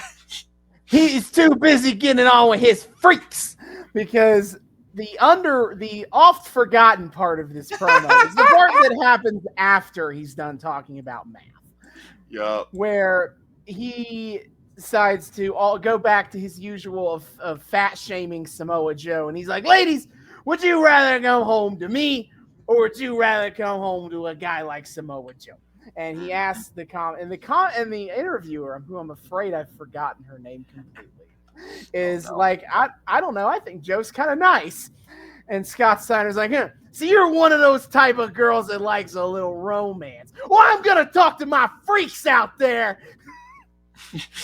Would you rather come home to me, a genetic freak, to be satisfied every night, or go home to that fat-ass Samoa Joe?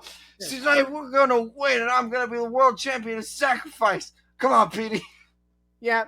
Shout out to Genius, by the way, for having this like written down. Mm-hmm. Like Genius Lyrics has a page for the Scott Steiner math promo. It's beautiful, and it's fucking annotated too. Hell yeah, man! I mean, you gotta understand the whole bit. You know, you can't. There's a lot of deep meaning here. That needs annotation. Oh my god! And then Petey is like, wait, hold up, Scott. Over we go. He's like, it's just like you always say. Is Big Papa Pump got the hookup? Well, Maple Leaf Muscle is who you gotta look up. Holler if you hear me. Yeah, apparently he's referred to as Maple Leaf Muscle, the Canadian Destroyer, because he's from Canada. And my two personal favorites, Little Petey Pump and Little Papa Pump. Yep. So then that moves in straight to our main event match. Scott Steiner and Petey Williams versus Samoa Joe and Kurt Angle. Yeah. The basically just like a warm-up match for what we get at Sacrifice. And just we're forcing Angle and Joe on a team. And, oh, man. Yep. The commentators say it. Can they coexist? I mean, fitfully they do for a little while, and enough to get the dub. Sort of. The action's good. The story kind of plays that Scott and Petey are a better tag team than Joe and Angle, so they have control most of the match. Yeah, that's fair. And it's only near the end, really. Samoa Joe had all the cool shit in this match as far as I was concerned. Starting with immediately, Petey Williams tries to do a dive at Joe, and Joe does his classic bit where he just fucking turns around and walks away from the guy diving at him. Yeah, pretty much. I will simply not stand there and let you hit me. Yeah, no, fuck you. Why would I do that? Why would you ever do that in a wrestling match? Get the fuck out of here. That's totally not how you catch dives half the time. Don't think about it too hard. Yeah, so Joe, he starts kicking a lot of ass, making the big comeback, and he goes to get the hot tag to Kurt Angle. Kurt Angle wants in the match, and Joe just stands there and flips him the one-gun salute, as Mike TNA called it. Very cool. They censor this, so can't show that on Spike TV. Can't show that middle finger. Yeah, I wonder what's going on behind that censor bar. And anywho, Joe, he's like, I don't need your help, and he just kind of kicks both Steiner and Petey's asses, and Joe has got Petey in the reverse choke. He's gonna win, and Kurt Angle's like, you know what? Fuck this. Fuck you, Joe. He attacks Joe. He tries to hit Samoa Joe with the Angle slam, but Joe avoids it and gets a drop kick on him and knocks Kurt out of the match. And then he grabs Petey, gets him up for the muscle buster, and hits him for the win. Yeah. I mean, this is a pretty good, like, kind of middle place to put your story of, like, can the two guys who aren't crazy ass Big Papa Pump get along? No, of course not. They're three egos bumping the fuck together. Oh man, what a shock. Yeah, it's a good enough match, but not anything. Predictable outcome, but I do appreciate the match and the story beat that we got out of it, as predictable as it may be. Like, just a nice extra way to build up some more tension. Absolutely. It works, and it was fun to watch. Again, the work on this show was phenomenal. And God, I mean, I like to think of myself as an increasingly sophisticated wrestling fan, but God, I'm such a sucker for that work rate, and the work rate across all the matches. It was more wrestle per wrestle, Austin. They go so fast, and it make my brain go burr. Damn right. Damn right. Yeah. After the match, then Kurt Angle gets back on that grind and gets Joe in the ankle lock. But then Steiner grits his lead pipe. And it runs Kurt Angle off, but then he used it to hit Joe in the face. Yeah. And he stands tall, holding the belt, celebrating because he's going to win the title. Totally. I mean, the numbers don't lie. They don't. So then we cut back to Jeremy Borash bugging Jim Cornette about that craziness going on. And Jim Cornette's like, yeah, you see crazy. You just wait till I get out there. And then you talk about crazy. As Jim Cornette makes his way to the ring. And he's got the tag belts all set up on a nice little table. Yeah. And it's time to announce the Egotistical 8. Indeed. Yeah, nobody really comes to blows, so there's not really a whole lot of interesting stuff to say. But first he brings out Matt Morgan.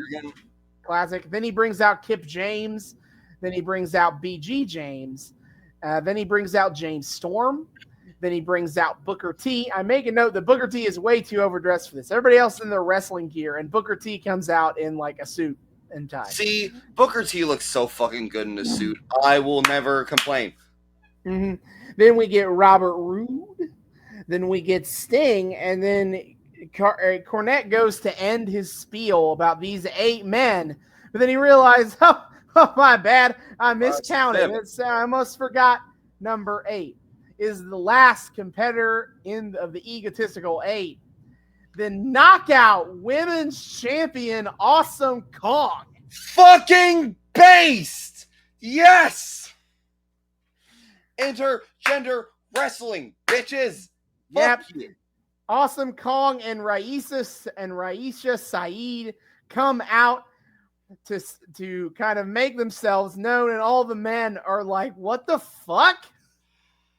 And I'm just over here losing my mind because this is so incredibly based. Hell yeah. I did not expect TNA to be the one to fucking go there of the American companies, but hell yeah, brother. Yeah, it was pretty dope. Because I didn't see that. Yes. I didn't see that coming. Gender is arbitrary. Fuck you. Yeah. I mean, I guess my comment is obviously what they did is look at that. All the people who are kind of have beef with each other are in the Egotistical 8, so to speak. Who could have predicted this outcome?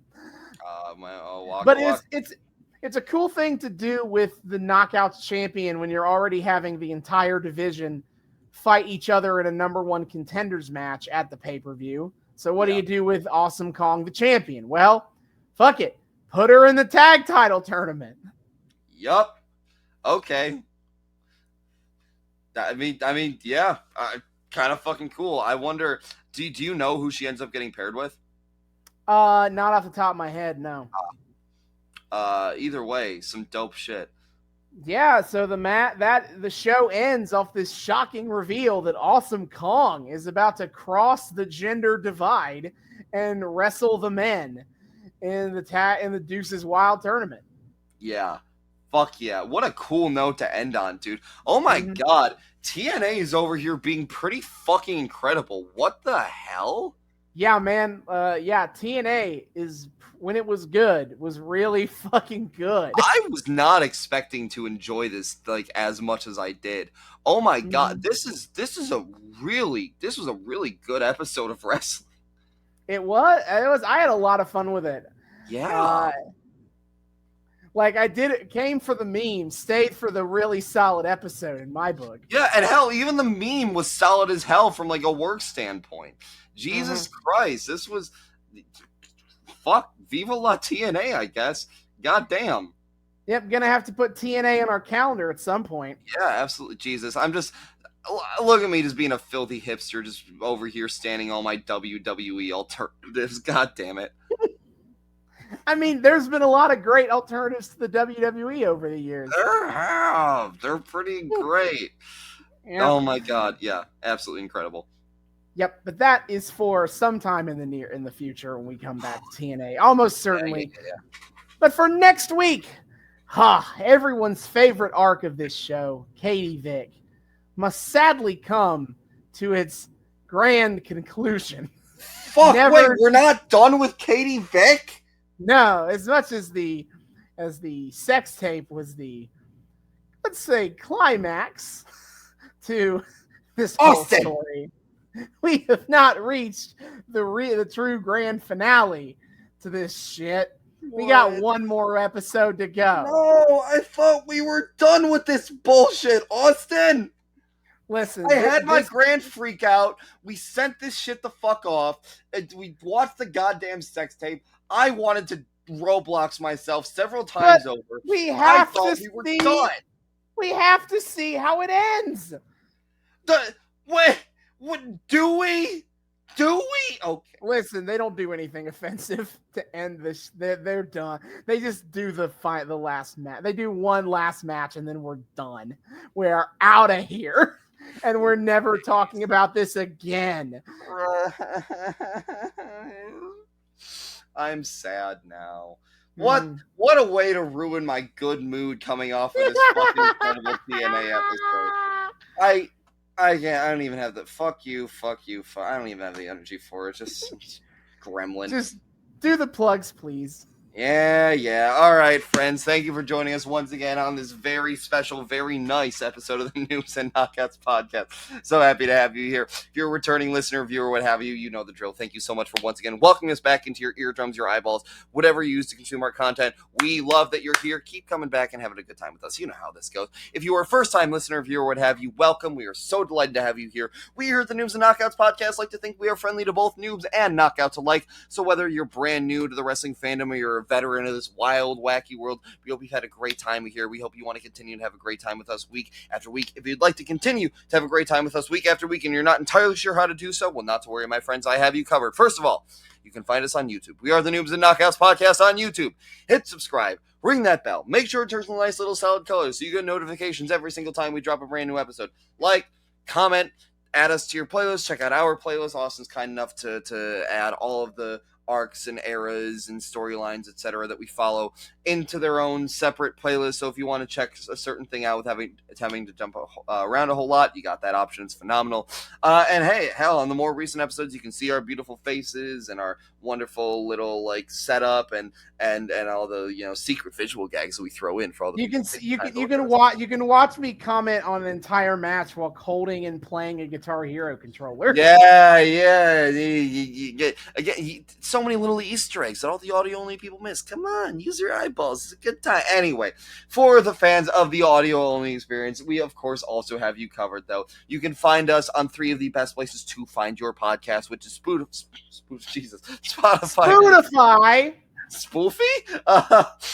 Spotify, Google, and Apple Podcasts. Check us out there.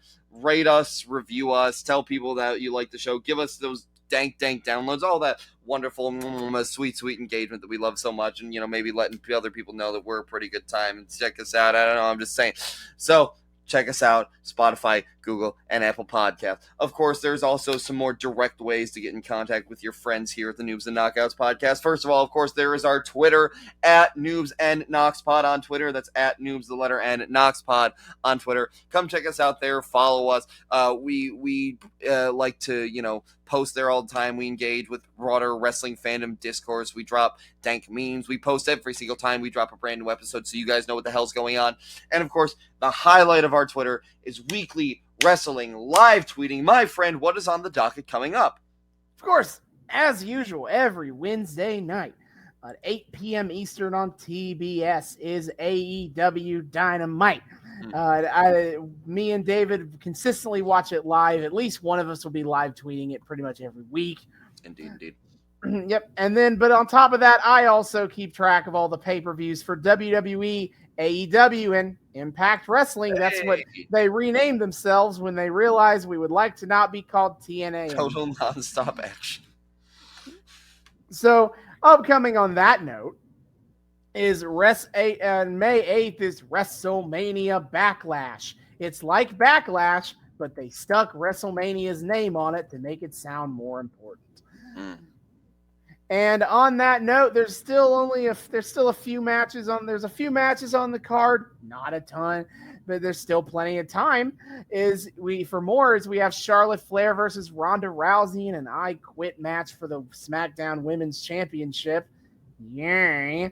Adrenaline is in our soul as Cody Rhodes will be facing Seth freaking Rollins, and we have RK Bro versus the Usos to unify the Raw and SmackDown Tag Team Championships, much the same way the world title was unified at WrestleMania. And AJ Styles and Edge continue their rivalry from WrestleMania at Backlash. Then at AEW, we have Double or Nothing on May 29th.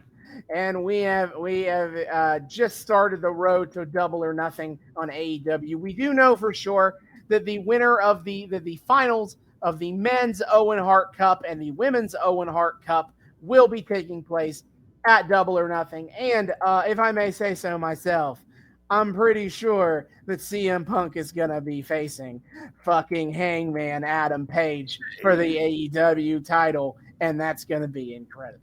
Holy shit. Holy shit, indeed. And then on June 19th is Impact Wrestling's next pay-per-view. Like AEW, they only do 4 a year, as they will be putting on Slammiversary to celebrate the 20 years of TNA. It's pretty crazy when you think about it. Damn. They've been doing this for that long. But yeah, it's easily always one of TNA's biggest show Impact's one of the biggest shows of the year. I'm sure it'll be a good one.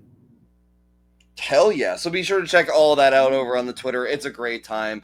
Austin and I, we like to think we're a pretty good time to spend your time live watching wrestling with, even in digital only format. Austin's great with his insights and his, long time knockout knowledge base, and I'm just over here shit posting and vibing, and no matter what, there's something for everybody over on the Twitter. So come check us out there. Of course, if you want to get in super direct contact with us, there is also our email address. You can contact us at noobsandknockoutspod@gmail.com. That's noobs, the word and this time, knockoutspod@gmail.com. Come say hi to us there. Tell us what you like about the show, what you don't like, what you want to see more of, less of, suggestions, requests, etc. for eras and companies and storylines and other wrestling adjacent media that you would like to see us cover on this show.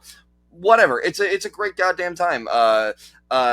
We come yell at us for our hot takes or tell us how based our opinions are, all that good stuff.